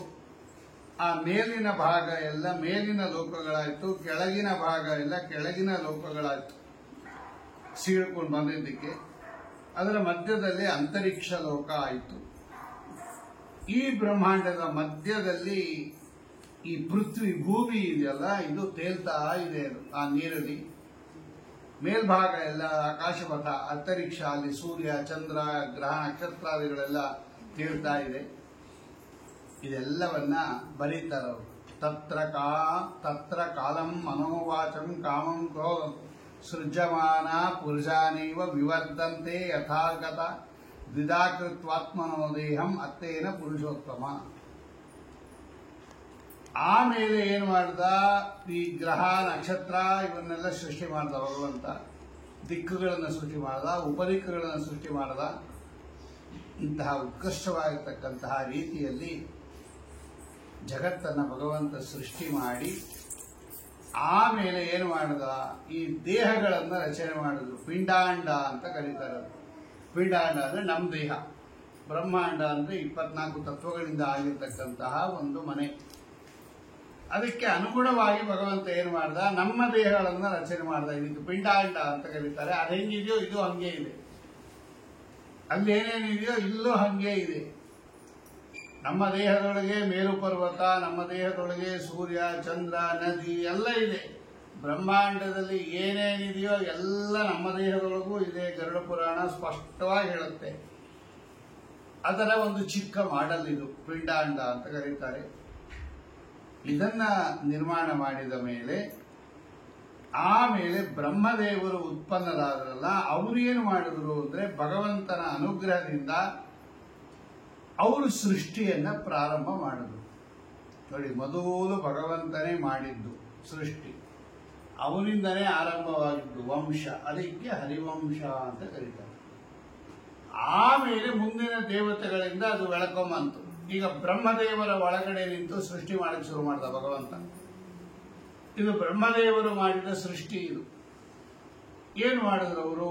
ಮೊದಲು ಈ ಋಷಿಗಳನ್ನ ಸೃಷ್ಟಿ ಮಾಡಿದ್ರು. ಮಾರೀಚ, ಅತ್ರಿ, ಅಂಗಿರಸ, ಪುಲಸ್ತ್ಯ, ಪುಲಹ, ಕ್ರತು, ವಸಿಷ್ಠ ಅಂತ ಈ 7 ಜನ ಋಷಿಗಳನ್ನ ತಮ್ಮ ಮನಸ್ಸಿನಿಂದ ಉತ್ಪನ್ನ ಮಾಡಿದ್ರು. ಇವರಿಗೆಲ್ಲ ಸಪ್ತ ಬ್ರಹ್ಮರು ಅಂತ ಕರೀತಾರೆ ಈ 7 ಜನನ. ಅದಲ್ಲದೇನೆ ಸನಕ, ಸನಂದನ, ಸನತ್ ಕುಮಾರ, ಸನತ್ ಸುಜಾತ ಇತ್ಯಾದಿಗಳು ಸೃಷ್ಟಿ ಮಾಡಿದ್ರು. ಸ್ಕಂದ, ನಾರದ, ರುದ್ರ ಈ 7 ಜನ ಪುತ್ರರನ್ನ ಇವರೆಲ್ಲ ಮಾಡಿದ್ರು. ಇವರೆಲ್ಲ ಬ್ರಹ್ಮದೇವರಿಂದ ಉತ್ಪನ್ನರಾಗಿರ್ತಕ್ಕಂಥದ್ದು. ಆಮೇಲೆ ನಾರದರನ್ನ ಬಿಟ್ಟು ಉಳಿದವರೆಲ್ಲರೂ ಕೂಡ ಮತ್ತೆ ಲಗ್ನವನ್ನ ಮಾಡಿಕೊಂಡು ಸೃಷ್ಟಿಯನ್ನ ಮುಂದುವರಿಸಿದ್ರು. ಈ ಸಪ್ತ ಋಷಿಗಳಿಗೇನೆ ಸೂರ್ಯಚಂದ್ರಾದಿಗಳು ಮುಂದೆ, ಆಮೇಲೆ ಬ್ರಹ್ಮ ಋಷಿಗಳು, ಬ್ರಾಹ್ಮಣರು ಎಲ್ಲರೂ ಉತ್ಪನ್ನರಾಗಿರ್ತಕ್ಕಂಥದ್ದು. ಆಮೇಲೆ ಋಗ್ವೇದ, ಯಜುರ್ವೇದ, ಸಾಮವೇದ ಇತ್ಯಾದಿಗಳನ್ನೆಲ್ಲ ಹೊರಹಾಕಿದ್ರು ಬ್ರಹ್ಮದೇವರು. ಹಿಂಗೆ ಆದಿ ಸೃಷ್ಟಿ ಹಿಂಗೆ ಪ್ರಾರಂಭ ಆಗಿದ್ದು. ಅದುವರ ತನಕ ಏನೇನೇನೇನೇನೇನೂ ಇರಲಿಲ್ಲ, ಯಾರ್ಯಾರೂ ಇರಲಿಲ್ಲ. ಯಜ್ಞಯಾಗಾದಿಗಳಿಗೆ ಬೇಕು ಅಂತ ಬ್ರಾಹ್ಮಣರನ್ನ ಸೃಷ್ಟಿ ಮಾಡಿದ್ರು, ಯಜ್ಞ ಪದಾರ್ಥಗಳನ್ನ ಸೃಷ್ಟಿ ಮಾಡಿದ್ರು. ಆಮೇಲೆ ಮಂತ್ರಗಳನ್ನು ಸೃಷ್ಟಿ ಮಾಡಿದ್ರು. ಹವಿಸ್ಸು, ಮಂತ್ರ, ಮೋಡ, ವಿದ್ಯುತ್, ಅಶನಿ, ಮೇಘಾಂಶ್ಚ, ರೋಹಿತೇಂದ್ರ, ಧನೂಂಶಿ ಚ, ವಯಾಂಸಿ ಚ ಸಸರ್ಜಾದು, ಪರ್ಜನ್ಯ ಚ ಸಸರ್ಜ ಚ. ಮಳೆ, ಇದನ್ನೆಲ್ಲ ಬ್ರಹ್ಮದೇವರು ಸೃಷ್ಟಿ ಮಾಡಿದ್ರು. ಹೀಗೆ ಬ್ರಹ್ಮದೇವರ ಮಾನಸ ಪುತ್ರರಾಗಿರ್ತಕ್ಕಂಥ ವಸಿಷ್ಠ ಋಷಿಗಳು, ಅವರಿಗೆ ಅಪೋ ಪ್ರಜಾಪತಿ ಅಂತ ಕರೀತಾರೆ, ಅವರೆಲ್ಲರಿಂದ ಈಗಿರ್ತಕ್ಕಂತಹ ಸೃಷ್ಟಿ ಪ್ರಾರಂಭವಾಯಿತು. ಇದರ ಉದ್ದೇಶ ಏನು, ಯಾಕೆ ಇದನ್ನು ಹೇಳಬೇಕು ಅಂದ್ರೆ, ನೋಡಿ, ಇಂತಿಂಥ ದೊಡ್ಡ ದೊಡ್ಡ ಸೃಷ್ಟಿಗಳನ್ನು ಮಾಡಿರ್ತಕ್ಕಂತಹ ಪರಮಾತ್ಮನಿಗೆ ನಮಗೆ ಒಂದು ಮಗುವನ್ನು ಕೊಡುವುದು ಏನೇನೇನೇನೇನೇನೂ ಅಲ್ಲ. ಅತ್ಯದ್ಭುತವಾದ ಸೃಷ್ಟಿಯನ್ನು ಭಗವಂತ ಮಾಡಿದ್ದಾನೆ. ನಾವು ಊಹೆ ಮಾಡಕ್ಕಾಗದೇ ಇರುವಂತಹ ವಿಚಿತ್ರವಾದ ಜಗತ್ತನ್ನು ಭಗವಂತ ಸೃಷ್ಟಿ ಮಾಡಿದ್ದಾನೆ. ಲಕ್ಷಾಂತರ ಮಕ್ಕಳನ್ನು ಕೊಟ್ಟಿದ್ದಾನೆ ಒಬ್ಬೊಬ್ಬರಿಗೆ. ಇಷ್ಟು ಸಾಮರ್ಥ್ಯೋಪೇತನಾಗಿರ್ತಕ್ಕಂತಹ ಭಗವಂತನಿಗೆ ನಮ್ಮ ಪಾಪವನ್ನು ಪರಿಹಾರ ಮಾಡಿ ಒಂದು ಸತ್ಸಂತಾನವನ್ನು ಕೊಡೋದ್ರಲ್ಲಿ ಏನೂ ಕಷ್ಟ ಇಲ್ಲ. ಸುತರಾಂ ಭಗವಂತನಿಗೆ ಸಾಮರ್ಥ್ಯ ಇದೆ ಅನ್ನೋ ನಂಬಿಕೆ ನಮಗೆ ಮೊದಲು ಬರಬೇಕು. ನಾವು ಅಂಗಡಿಗೆ ಹೋಗೋದು ಯಾಕೆ ಅಥವಾ ಆಸ್ಪತ್ರೆಗೆ ಹೋಗೋದು ಯಾಕೆ, ಇದನ್ನೇ ಸೆಲೆಕ್ಟ್ ಮಾಡಿಕೊಂಡು ಹೋದ್ರೆ ಆ ಡಾಕ್ಟ್ರು ನಮ್ಮ ಕಾಯಿಲೆಯನ್ನ ಪರಿಹಾರ ಮಾಡೇ ಮಾಡ್ತಾನೆ ಅನ್ನೋ ನಂಬಿಕೆಯಿಂದ ಹೋಗೋದು ನಾವು. ಹಾಗೆ ಹರಿಕಥಾ ಈ ಹರಿವಂಶಾದಿಗಳು ಕೇಳುವಾಗ ಇದರ ಶ್ರವಣದಿಂದ ನಮಗೆ ಫಲ ಆಗತ್ತೆ ಅನ್ನೋ ದೃಢವಾದ ನಂಬಿಕೆ ಬರಲಿ ಅಂತಾನೆ ಇದನ್ನೆಲ್ಲ ಹೇಳಿರೋದು. ಅಂತಹ ಸೃಷ್ಟಿಯಾದಿಗಳನ್ನು ಕೇಳಿರ್ತಕ್ಕಂಥ ಕಾಲದಲ್ಲಿ ಭಗವಂತನಲ್ಲಿ ಭಕ್ತಿ ಒಂದು ಅವನನ್ನು ಪ್ರಾರ್ಥನೆ ಮಾಡಿದಾಗ ಆ ಪಾಪವನ್ನು ಪರಿಹಾರ ಮಾಡಿ ಉತ್ಕೃಷ್ಟವಾಗಿರ್ತಕ್ಕಂತಹ ರೀತಿಯಲ್ಲಿ ನಮಗೆ ಅನುಗ್ರಹ ಮಾಡ್ತಾನೆ ಅಂತ ಹೇಳಿ ಇಲ್ಲಿಂದನೇ ಮುಂದೆ ಉತ್ಕೃಷ್ಟವಾಗಿರ್ತಕ್ಕಂತಹ ರೀತಿಯಲ್ಲಿ ಬ್ರಹ್ಮದೇವರು ತಾವು ಅಂದ್ಕೊಂಡಂಗೆ ಸೃಷ್ಟಿ ಆಗದೇ ಇರತಕ್ಕಂಥ ಕಾಲದಲ್ಲಿ ತಾವೇ ಆಗಿರ್ತಕ್ಕಂತಹ ಇನ್ನೊಂದು ರೂಪವನ್ನು ಸ್ವೀಕಾರ ಮಾಡಿದ್ರು. ಅದೇ ಅರ್ಧನಾರೀಶ್ವರ ರೂಪ ಇದ್ದಂಗೆ ಅರ್ಧರ್ಧ ಕಾಣಿಸ್ಕೊಂಡು ಬ್ರಹ್ಮದೇವರು ಮತ್ತು ಸರಸ್ವತಿ ದೇವಿಯರು ಅಲ್ಲಿ ಉತ್ಪನ್ನರಾಗಿರ್ತಕ್ಕಂಥವರೇ ಇವರೆಲ್ಲ. ಸ್ವಯಂಭೂಮನು, ಶತರೂಪಾದಿ ಭಾಗವತದಲ್ಲೂ ಇದೆ, ಹರಿವಂಶದಲ್ಲೂ ಇದೆ. ಆಮೇಲೆ ಎಲ್ಲಾ ರೂಪಗಳನ್ನು ಸ್ವೀಕಾರ ಮಾಡಿದ್ಲು ಅವಳು ಶತರೂಪಾದೇವಿ. ಇವರು ಅನೇಕ ಪ್ರಾಣಿಗಳ ದೇಹವನ್ನ ರೂಪವನ್ನು ಸ್ವೀಕಾರ ಮಾಡಿ ಇಲ್ಲಿಂದ ಮೈಥುನ ಸೃಷ್ಟಿ ಅಂತ ಕರೀತಾರೆ. ಮಿಥುನ ಅಂದ್ರೆ ಜೋಡಿ ಸಂಸ್ಕೃತದಲ್ಲಿ. ಸ್ತ್ರೀ ಪುರುಷರ ಸಮಾಗಮದಿಂದ ಸೃಷ್ಟಿಯಾಗೋದು ಅಲ್ಲಿಂದ ಪ್ರಾರಂಭವಾಯಿತು. ಅದುವರ ತನಕ ಬ್ರಹ್ಮದೇವರು ತಾವೇ ಸೃಷ್ಟಿ ಮಾಡಿಬಿಟ್ರು. ಎಲ್ಲ ಮನಸ್ಸಿನಿಂದ ಸೃಷ್ಟಿ, ಆಲೋಚನೆಯಿಂದ ಸೃಷ್ಟಿ, ಸ್ಪರ್ಶದಿಂದ ಸೃಷ್ಟಿ ಕ್ರಮ ತುಂಬಾ ಇದೆ. ಹಾಗಾಗಿ ಆ ಸೃಷ್ಟಿಯಲ್ಲಿ ವೈವಿಧ್ಯತೆ ಇರೋದ್ರಿಂದ ಅದಕ್ಕೆ ತಕ್ಕಂತೆ ಸಂತಾನ ಆಗುತ್ತೆ. 10,000 ಮಕ್ಕಳು, 1,000 ಮಕ್ಕಳು, 1,00,000 ಮಕ್ಕಳು ಅಂತೆಲ್ಲ ಬರುತ್ತೆ ಪುರಾಣದಲ್ಲಿ.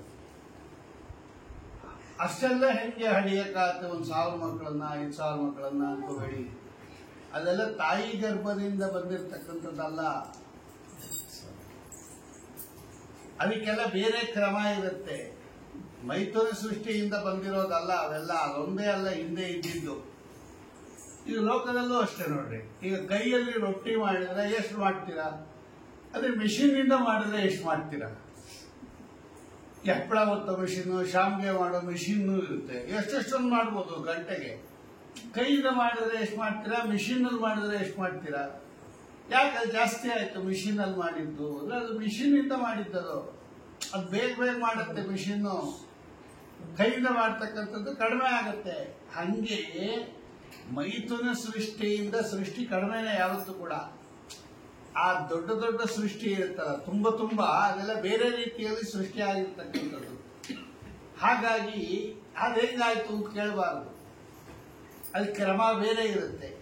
ಆದ್ದರಿಂದ ಈ ಸೃಷ್ಟಿಯನ್ನ ಅದಕ್ಕೆ ಹೋಲಿಸಿ ಯಾರು ಕೂಡ ವ್ಯತ್ಯಾಸ ಮಾಡ್ಕೋಬೇಡಿ ಅಂತ ಹರಿವಂಶದಲ್ಲಿ ಒತ್ತಿ ಹೇಳುತ್ತಾರೆ. ಅದನ್ನ ನಿಮ್ಗೇನು ಅದರ ಬಗ್ಗೆ ಆಶ್ಚರ್ಯ ಬೇಕಾಗಿಲ್ಲ. ಬೇರೆ ರೀತಿಯಲ್ಲಿ ಅನೇಕ ಅವನೇ ಕೇಳ್ತಾನೆ, ಜನ್ಮೇಲಿಯಾನೇ ಕೇಳ್ತಾನೆ, ಇಷ್ಟೊಂದು ಮಕ್ಕಳನ್ನೆಲ್ಲ ಹೆಂಗೆ ಸೃಷ್ಟಿ ಮಾಡಕ್ಕೆ ಸಾಧ್ಯ ಅಂದಾಗ ಅದಕ್ಕೆಲ್ಲ ಬೇರೆ ಬೇರೆ ರೀತಿ ವಿಧಿವಿಧಾನಗಳಿದೆ ಅಂತ ಹೇಳಿ ಅಲ್ಲಿಂದ ಉತ್ಪನ್ನರಾಗಿರ್ತಕ್ಕಂಥದ್ದೇ ಅನೇಕ ಶತರೂಪಾದೇವಿಯಲ್ಲಿ ಉತ್ಪನ್ನ 10,000 ವರ್ಷ ಅವರೆಲ್ಲ ತಪಸ್ಸು ಮಾಡಿರ್ತಕ್ಕಂಥ ಕಾಲದಲ್ಲಿ ಅಲ್ಲಿ ಉತ್ಪನ್ನರಾಗಿರ್ತಕ್ಕಂಥದ್ದೇ ವೀರ ಅಂತ.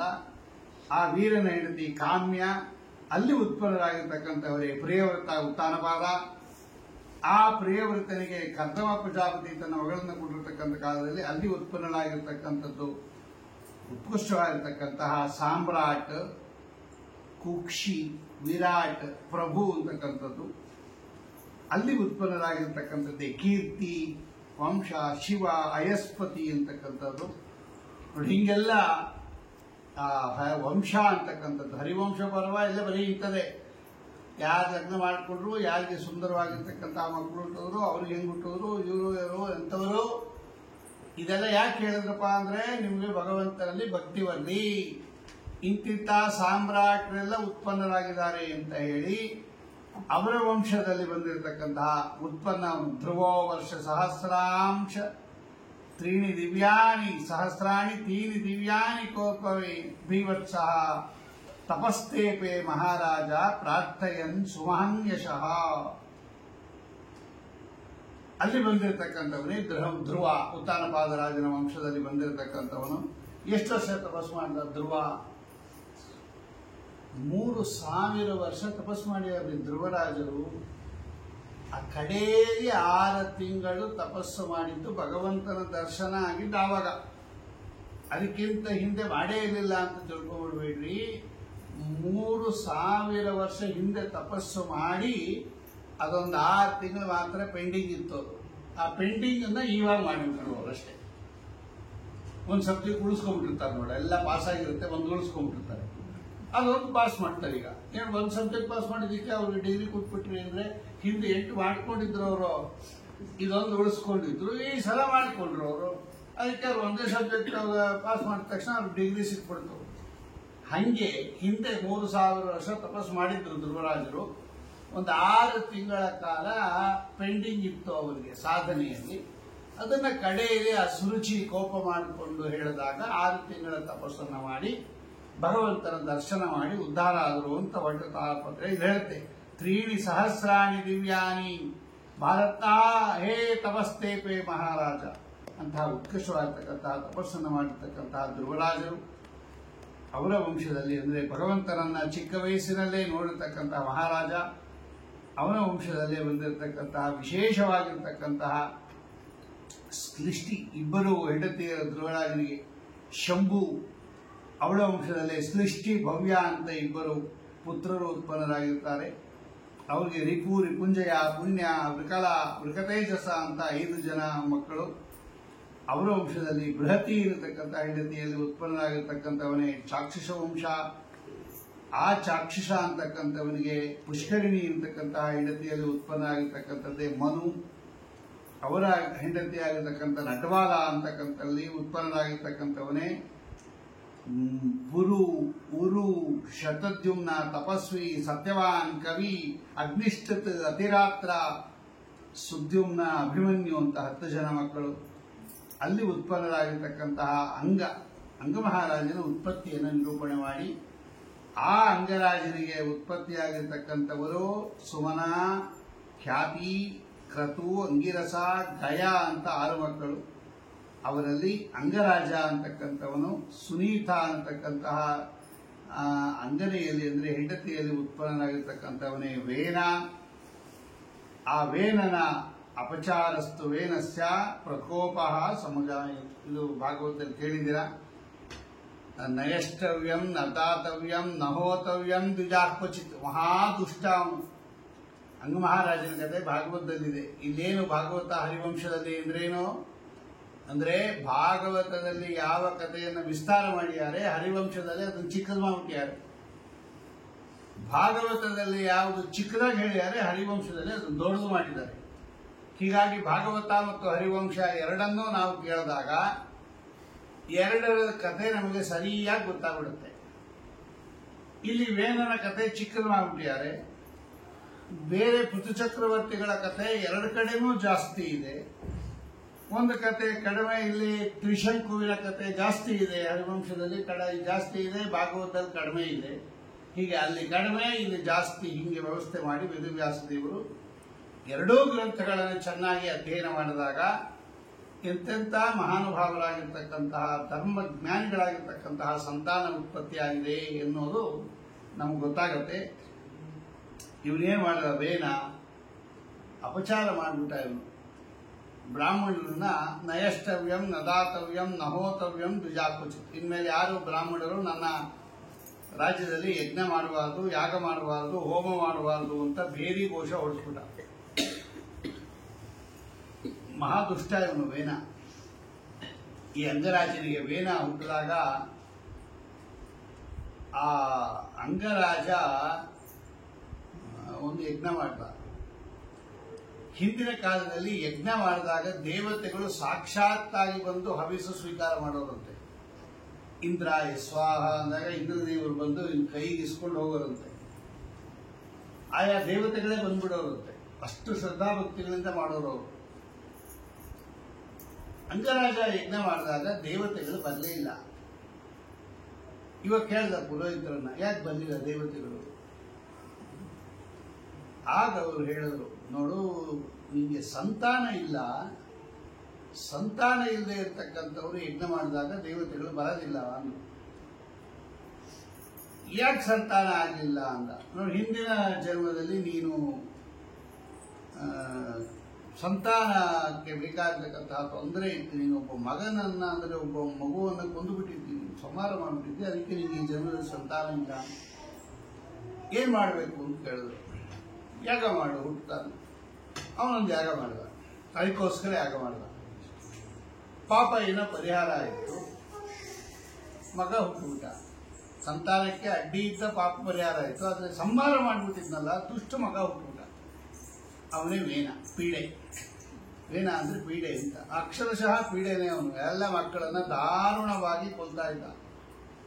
ಆಟ ಆಡ್ತಾ ಇರ್ತಕ್ಕಂಥ ಮಕ್ಕಳೆಲ್ಲ ಹಂಗಂಗೆ ಕೊಲ್ಲಾಕ್ಬಿಡೋನು ಅವನು ವೇನ. ಸಾಕಾಗಿ ಅವನು ಅಂಗಮಹಾರಾಜ ಕಾಡು ಕೊಟ್ಟದ. ಆಮೇಲೆ ಏನಾಯ್ತು, ಈ ಅಂಗ ಯಾವಾಗ ಹೊರಟೋದ, ಹುಡ್ಕೋದು ಏನ್ ಮಾಡ್ಬೇಕು ಅಂತ. ಇವನು ಹುಡ್ಕೊಂಡ ವೇನ. ಅವನ ಹೆಣ್ಣಿನ ತಾಯಿ ಹೇಳಿದ್ಲು, ಸುನೀತಾ ಅಂತ, ಅವಳ ತಾಯಿ ಮೃತ್ಯುವಿನ ಮಗಳು, ಅವಳು ದೈತ್ಯರ ಕಡೆಯವಳು. ಈ ನಮ್ಮ ವೇನಂಗೆ ಪಟ್ಟಾಭಿಷೇಕ ಮಾಡ್ಬಿಡಿ ಎಂದ್ರು. ಅವನಿಗೆ ಪಟ್ಟಾಭಿಷೇಕ ಮಾಡ್ಬಿಟ್ರು. ಮೊದಲೇ ದುಷ್ಟ, ಅದರ ಮೇಲೆ ಇವನು ಅಧಿಕಾರನೂ ಬಂದ್ಬಿಡ್ತು. ಆವಾಗ ಬೇರೆ ಘೋಷ ಹೊಡಿಸ್ಬಿಟ್ಟ, ನಯಷ್ಟವ್ಯಂ ನದಾತವ್ಯಂ ನಹೋತವ್ಯಂ ದ್ವಿಜಾ ಕ್ವಚಿತ್.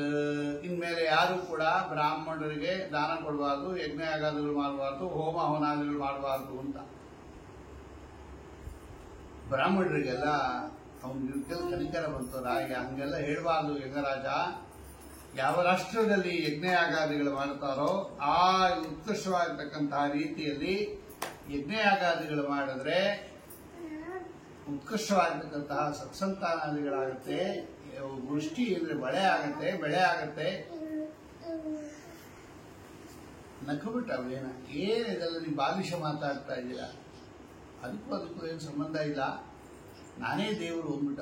ನಾನೇ ವಿಷ್ಣು, ನಾನೇ ಶಿವ, ನಾನೇ ವಾಯು, ನಾನೇ ಬ್ರಹ್ಮ, ನಂದೇ ಹೋಮ ಮಾಡ್ರಿ, ನನ್ನೇ ಪೂಜೆ ಮಾಡ್ರಿ ಅಂದಾಗ ಋಷಿಗಳಿಗೆಲ್ಲ ಕೋಪ ಬಂದು ಓಂಕಾರ ಮಾಡಿದಾಗ ವೇನ ಸತ್ತೋದ. ಅಚ್ಯುತ ನಿಂದಯ, ಭಗವಂತ ನಾನು ಅಂತ ಹೇಳಿದಾಗ ಅದಕ್ಕಿಂತ ದೊಡ್ಡ ದೋಷನೇ ಇಲ್ಲ. ಆದ್ದರಿಂದ ವೇನ ಸತ್ತೋದ. ಈ ಋಷಿಗಳೆಲ್ಲ ಏನ್ ಮಾಡಿದ್ರು, ವೇನನ ತೊಡೆಯನ್ನ ಮಥನ ಮಾಡಿದಾಗ ನಿಷಾದ ಅಂತ ಒಬ್ಬ ಬೇಡ ಉತ್ಪನ್ನನಾದ. ಆಮೇಲೆ ವೇದನ 2 ಭುಜಗಳನ್ನ ಉತ್ಪನ್ನ ಮಾಡಿರ್ತಕ್ಕಂಥ ಕಾಲದಲ್ಲಿ ಹುಟ್ಟಿದವನೇ ಪೃಥು ಚಕ್ರವರ್ತಿ. ಮಹಾನ್ ವ್ಯಕ್ತಿ ಅವನು. ಪೃಥು ಅಂದ್ರೆ ಜಾಸ್ತಿ ಅಂತ ಸಂಸ್ಕೃತ. ಪೃಥು ಅಂದ್ರೆ ಜಾಸ್ತಿ. ಅವನ ಒಳಗಡೆ ಭಗವಂತನದು ರಾಜರಾಜೇಶ್ವರ ಅಂತ ಒಂದು ರೂಪ. ಆ ರಾಜರಾಜೇಶ್ವರ ಅಂತಕ್ಕಂಥದ್ದು ಚಕ್ರವರ್ತಿಗಳ ಒಳಗಡೆ ಇರ್ತಕ್ಕಂಥ ಭಗವದ್ ರೂಪ. ಅದಿದ್ದವರೇ ಚಕ್ರವರ್ತಿಗಳಾಗೋದು. ಅಂತಹ ವೇನನ ಒಳಗಡೆ, ಅರ್ಥಾತ್ ಈ ಪೃಥು ಚಕ್ರವರ್ತಿಯ ಒಳಗಡೆ ರಾಜರಾಜೇಶ್ವರ ಅಂತಕ್ಕಂತಹ ರೂಪ ಇತ್ತು.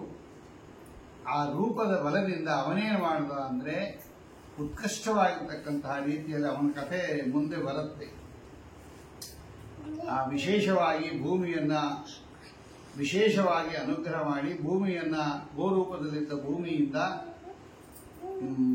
ಬೀಜಗಳನ್ನು ತಗೊಂಡು, ಔಷಧಿಗಳನ್ನು ತಗೊಂಡು, ಲತೆಗಳನ್ನು ತಗೊಂಡು ಭೂಮಿಯನ್ನ ಸಮ ಮಾಡಿ, ಯಜ್ಞ ಮಾಡಿ, ಹದ ಮಾಡಿ ಪ್ರಾಚೀನ ಅಂದ್ರೆ ಈ ನವೀನವಾಗಿರ್ತಕ್ಕಂತಹ ಬೇಸಾಯದ ಪದ್ಧತಿಯನ್ನ ಮಾಡಿರ್ತಕ್ಕಂಥದ್ದು.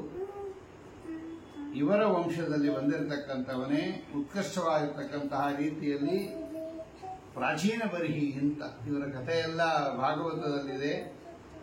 ಪ್ರಾಚೀನಾಗ್ರಾಹ ಕುಶಾಂತಂ ಸ್ವಂ ಪೃಥಿವ್ಯಾಂ ಜನಮೇಜಯ ಪ್ರಾಚೀನ ಬರಿಹಿ ಭಗವಾನ್ ಪೃಥಿವೀ ವೀತಲೋ ಚಾರಣ. ಅವನೇನ್ ಮಾಡೋನು ಅಂದ್ರೆ ಪ್ರತಿದಿನ ಯಜ್ಞ ಮಾಡೋನಂತೆ. ಅವನು ಬರ್ಹಿಷ್ಮತ ಅಂತ ಅವನ ಹೆಸರು. ಅವನು ಪ್ರತಿದಿನ ಯಜ್ಞ ಮಾಡೋನಂತ್ರಿ. ಒಂದ್ಸಲ ಯಜ್ಞ ಮಾಡಿದ ಜಾಗ ಅದು ಉಚ್ಚಿಷ್ಟ ಅಂದ್ಬಿಟ್ಟು ಇನ್ನೊಂದು ಜಾಗದಲ್ಲಿ ಯಜ್ಞ ಮಾಡೋಂತ ತಿರ್ಗಾ ಮಾಡ್ತಾ ಇಲ್ಲಂತವ್ರು. ಇದು ಯಜ್ಞ ಮಾಡಿದ ಜಾಗ ಇದು ಬೇಡ ಅಂತ ಹೇಳಿ ಇನ್ನೊಂದು ಜಾಗದಲ್ಲಿ ಮಾಡೋನಂತವ್ರು. ಅಲ್ಲಿ ಮಾಡಿದವನು ನಾಳೆ ಇನ್ನೊಂದು ಬೇರೆ ಕಡೆ ಮಾಡೋನಂತೆ ಅವನು. ಹೀಗೆ ಇಡೀ ಭೂಮಂಡಲವನ್ನ ಅವನು ಯಜ್ಞ ಮಾಡಿಬಿಟ್ಟ. ಎಲ್ಲ ಕಡೆ ಆ ಪೂರ್ವ ದಿಕ್ಕಿಗೆ ದರ್ಬೆ ಹಾಕೋದು, ಹೊಸ ಹೊಸ ಜಾಗ ಅಷ್ಟು ಕಡೆನೂ ದರ್ಬೆ ಹಾಕ್ಬಿಟ್ಟಿದ್ದ. ಅದಕ್ಕೆ ಪ್ರಾಚೀನ ಬರಿಹಿ ಅಂತಾನೆ ಹೆಸರು ಬಂದ್ಬಿಡ್ತು. ಆ ಪ್ರಾಚೀನ ಬರಿಹಿ ಎನ್ನತಕ್ಕಂತಹ ರಾಜನಿಗೆ ಉತ್ಪತ್ತಿ ಆಗಿರ್ತಕ್ಕಂಥವರೇ 10 ಜನ ಮಕ್ಕಳು. ಪ್ರಚೇತಸರು ಅಂತ ಅವ್ರ ಹೆಸರು. ಆ ಪ್ರಚೇತಸರು ಅಂದ್ರೆ ಪ್ರಕೃಷ್ಟವಾದ ಚೇತಸ ಅಂದ್ರೆ ಒಳ್ಳೆ ಮನಸ್ಸುಳ್ಳವರು, ಭಗವದ್ವಿಷಯಕವಾಗಿರ್ತಕ್ಕಂತಹ ಮನಸ್ಸುಳ್ಳವರು ಅಂತ ಅವ್ರ ಹೆಸರು ಪ್ರಚೇತಸರು ಅಂತ. ಅವರೆಲ್ಲ ಒಂದು 10,000 ವರ್ಷ ಸಮುದ್ರದಲ್ಲಿ ತಪಸ್ಸು ಮಾಡಿ, ಆ ಕಾಲಕ್ಕೆ ಒಂದು ಸ್ವಲ್ಪ ಸೃಷ್ಟಿ ನಿಂತಿತ್ತು. ಈ ಪ್ರಚೇತಸರೆಲ್ಲ ತಪಸ್ಸು ಮಾಡಿ ಸಮುದ್ರದಲ್ಲಿ ಮುಳುಗಿ ತಪಸ್ಸು ಮಾಡಿ ಭಗವಂತನನ್ನ ಒಲಿಸ್ಕೊಂಡು ಮೇಲೆ ಬಂದು ನೋಡ್ತಾರೆ. ಎಲ್ಲಾ ಕಡೆ ಗಿಡ ಮರಗಳು ಬೆಳೆದುಬಿಟ್ಟಿದೆ.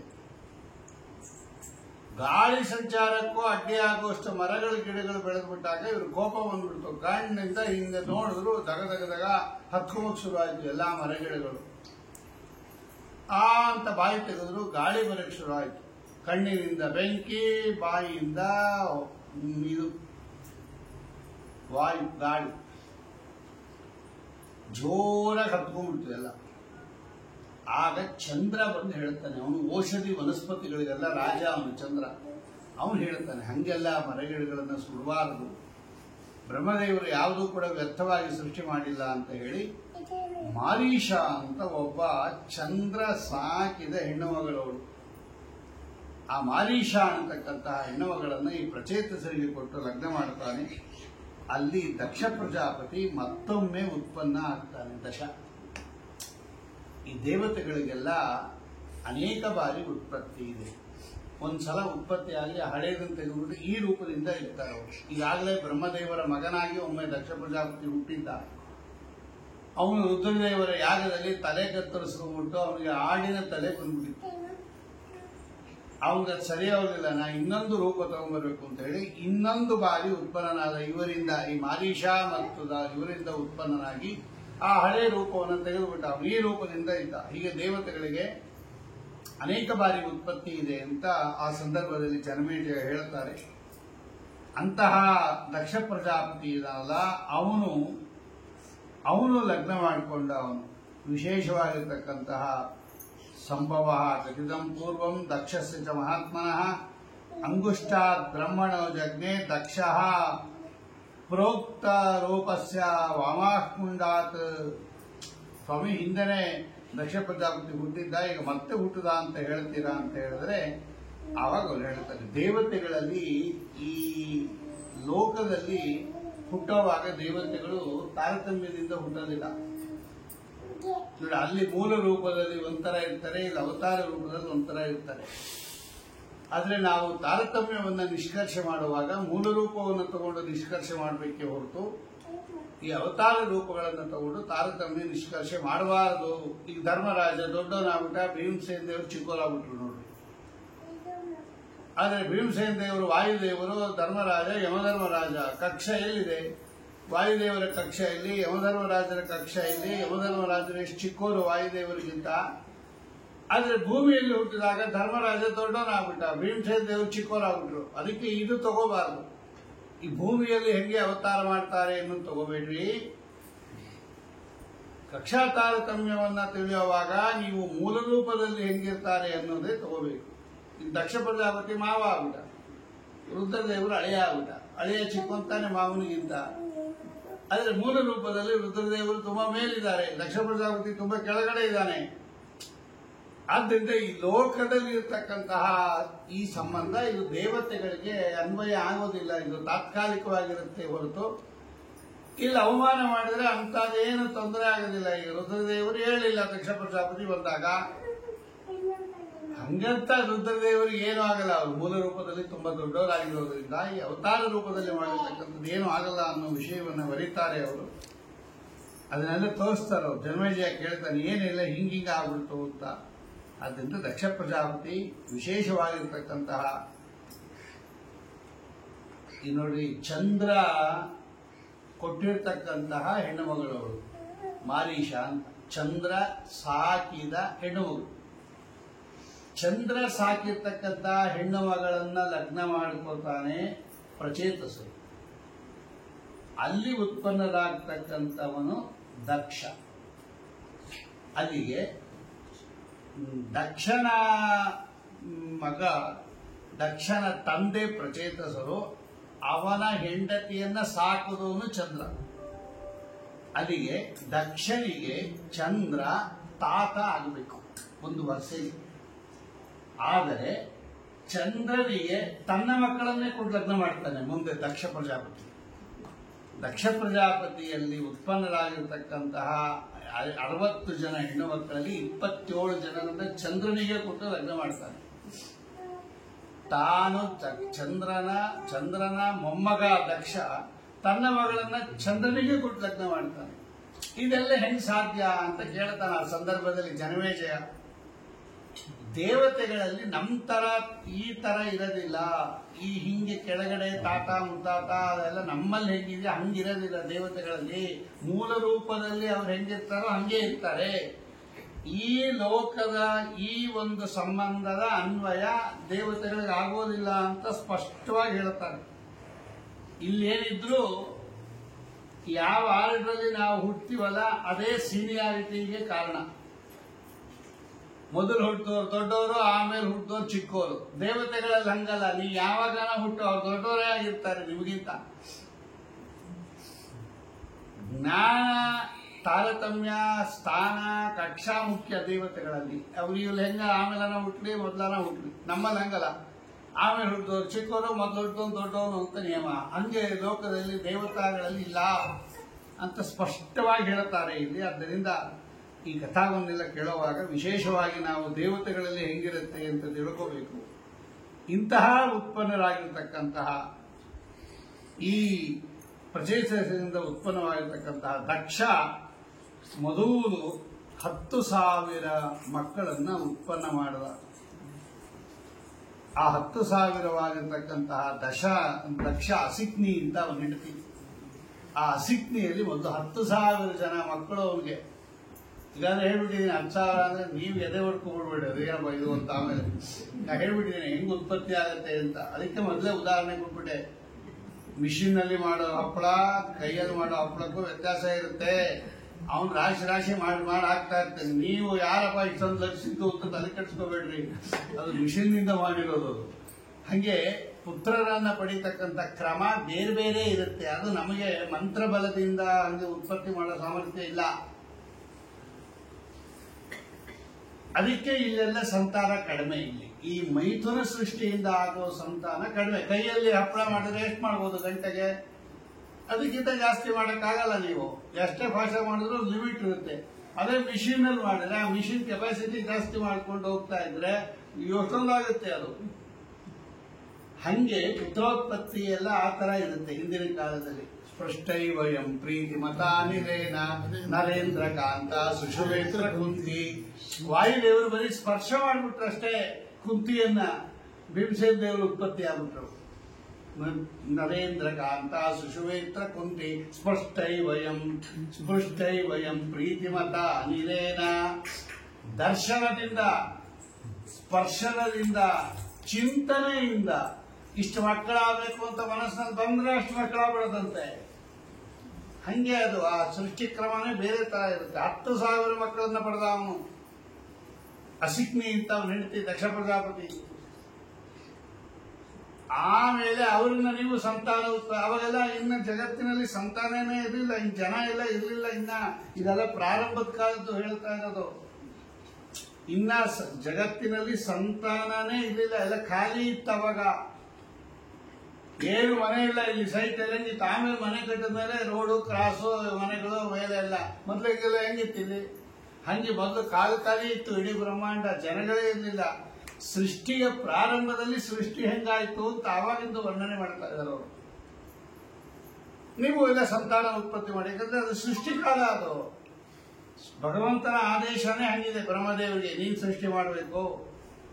ಆ ಬ್ರಹ್ಮದೇವರು ತನ್ನ ಮುಂದೆ ನಮ್ಗೆ ಹೇಳಿದ್ರು, ನೀವು ಸೃಷ್ಟಿ ಪ್ರಜಾ ಸೃಷ್ಟಿಕಾಲ ಅಂದ್ರೆ ಹಂಗೆ. ಅದು ಈ ಬೇಸಿಗೆ ಬಂದಾಗ ಸಂಡಿಗೆ ಮಾಡೋದೇ ಕೆಲಸ ಹೆಣ್ಮಕ್ಳಿಗೆ, ಇನ್ನೇನಿಲ್ಲ. ಅಡಿಗೆ ಅನ್ನ ಸಾರು ಮಾಡೋದು, ಪ್ರತಿದಿನ ಹಪ್ಪಳ ಸಂಡಿಗೆ ಮಾಡೋದಾಗ ಬಿಸಿಲು ಹೋಗೋಕ್ಕಿಂತ ಮುಂಚೆ ಡಬ್ಬ ಸಂಡಿಗೆ ಹಪ್ಪಳ ಮಾಡಿಕೊಂಡ್ಬಿಡ್ತಾರೆ. ಏನು ದಿನಾಗ್ಲೂ ಮಾಡ್ತೀರಾ ಅಂದ್ರೆ, ಹೌದ್ರಿ ಆಮೇಲೆ ಮಳೆ ಬಂದ್ಬಿಡುತ್ತೆ, ಒಣಗಲ್ಲ, ಇದೇ ಕೆಲಸ. ಏನು ಇಷ್ಟೊಂದು ಸತಿ ಹೌದ್ರಿ, ಒಂದು ವರ್ಷಕ್ಕೆ ಬೇಕಲ್ಲ ಅದು ಅಂತ ಮಾಡ್ತಾನೆ ಇರ್ತಾರೆ, ತುಪ್ಪಿಟ್ಕೊತಾನೆ ಇರ್ತಾರೆ. ಒಂದು ವರ್ಷ ತಿನ್ನಲ್ವ ಅವರು. ಅದು ಬರೀ ಸಂಡಿಗೆ ಮಾಡೋ ಕೆಲಸನೇ ಬೇಸಿಗೆಯಲ್ಲಿ, ಬೇರೆ ಇನ್ನೇನು ಮಾಡಲ್ಲ ಅಂದ್ರೆ, ಹೌದ್ರಿ ಅದು ಸಂಡಿಗೆ ಮಾಡೋ ಟೈಮ್ ಅದು, ಆಮೇಲೆ ಮಳೆ ಬಂದ್ಮೇಲೆ ಮಾಡಕ್ಕಾಗಲ್ಲ. ಅದು ಸೃಷ್ಟಿಕಾಲ. ಅದು ಅದಕ್ಕೆ ಎಲ್ಲರೂ ಸೃಷ್ಟಿ ಮಾಡ್ತಾ ಇರ್ತಾರೆ. ಸೃಷ್ಟಿಕಾಲದಲ್ಲಿ ಸೃಷ್ಟಿನೇ, ಸೃಷ್ಟಿ ಮುಗಿಯೋದಕ್ಕೆ ಸೃಷ್ಟಿನೇ. ನೋಡಿ ಈಗ ಗಮನಿಸ್ಕೊಂಬನ್ನಿ ನೀವು.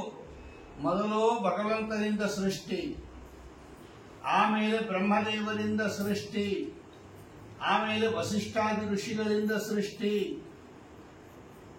ಆಮೇಲೆ ಈ ರಾಜರುಗಳಿಂದ ಸೃಷ್ಟಿ, ಆಮೇಲೆ ಈ ಪ್ರಚೇತಸರಿಂದ ಸೃಷ್ಟಿ, ಆಮೇಲೆ ದಕ್ಷ ಪ್ರಜಾಪತಿಯಿಂದ ಸೃಷ್ಟಿ, ಆಮೇಲೆ ಕಶ್ಯಪರಿಂದ ಸೃಷ್ಟಿ. ಕಶ್ಯಪರ ಸಂತಾನನೇ ಇಡೀ ಜಗತ್ತಿನಲ್ಲಿರೋದು. ಗೊತ್ತಾಗ್ತದೆ ಸೃಷ್ಟಿ ಕ್ರಮ ಹೆಂಗಿದೆ ಅಂತ. ಒಟ್ಟಲ್ಲಿ ಆವಾಗ ಎಲ್ಲರೂ ಸೃಷ್ಟಿ ಮಾಡಬೇಕು ಅಂದ್ರೆ ಇಷ್ಟು ಹಂತದಲ್ಲಿ ಸೃಷ್ಟಿ ನಡ್ಕೊಂಡ್ಬಂದಿದೆ. ಇವರೆಲ್ಲ ಇಂಡಿಪೆಂಡೆಂಟ್ ಆಗಿ ಮಾಡಿದ್ದಲ್ಲ, ಇವರ ಒಳಗಡೆ ನಿಂತು ಭಗವಂತ ಮಾಡಿದ್ದಾದ್ದರಿಂದ ಇದಕ್ಕೆ ಹರಿವಂಶ ಅಂತ ಹೆಸರು. ಎಲ್ಲರೂ ಹರಿವಂಶಕ್ಕೆ ಸೇರಿದವರೆ.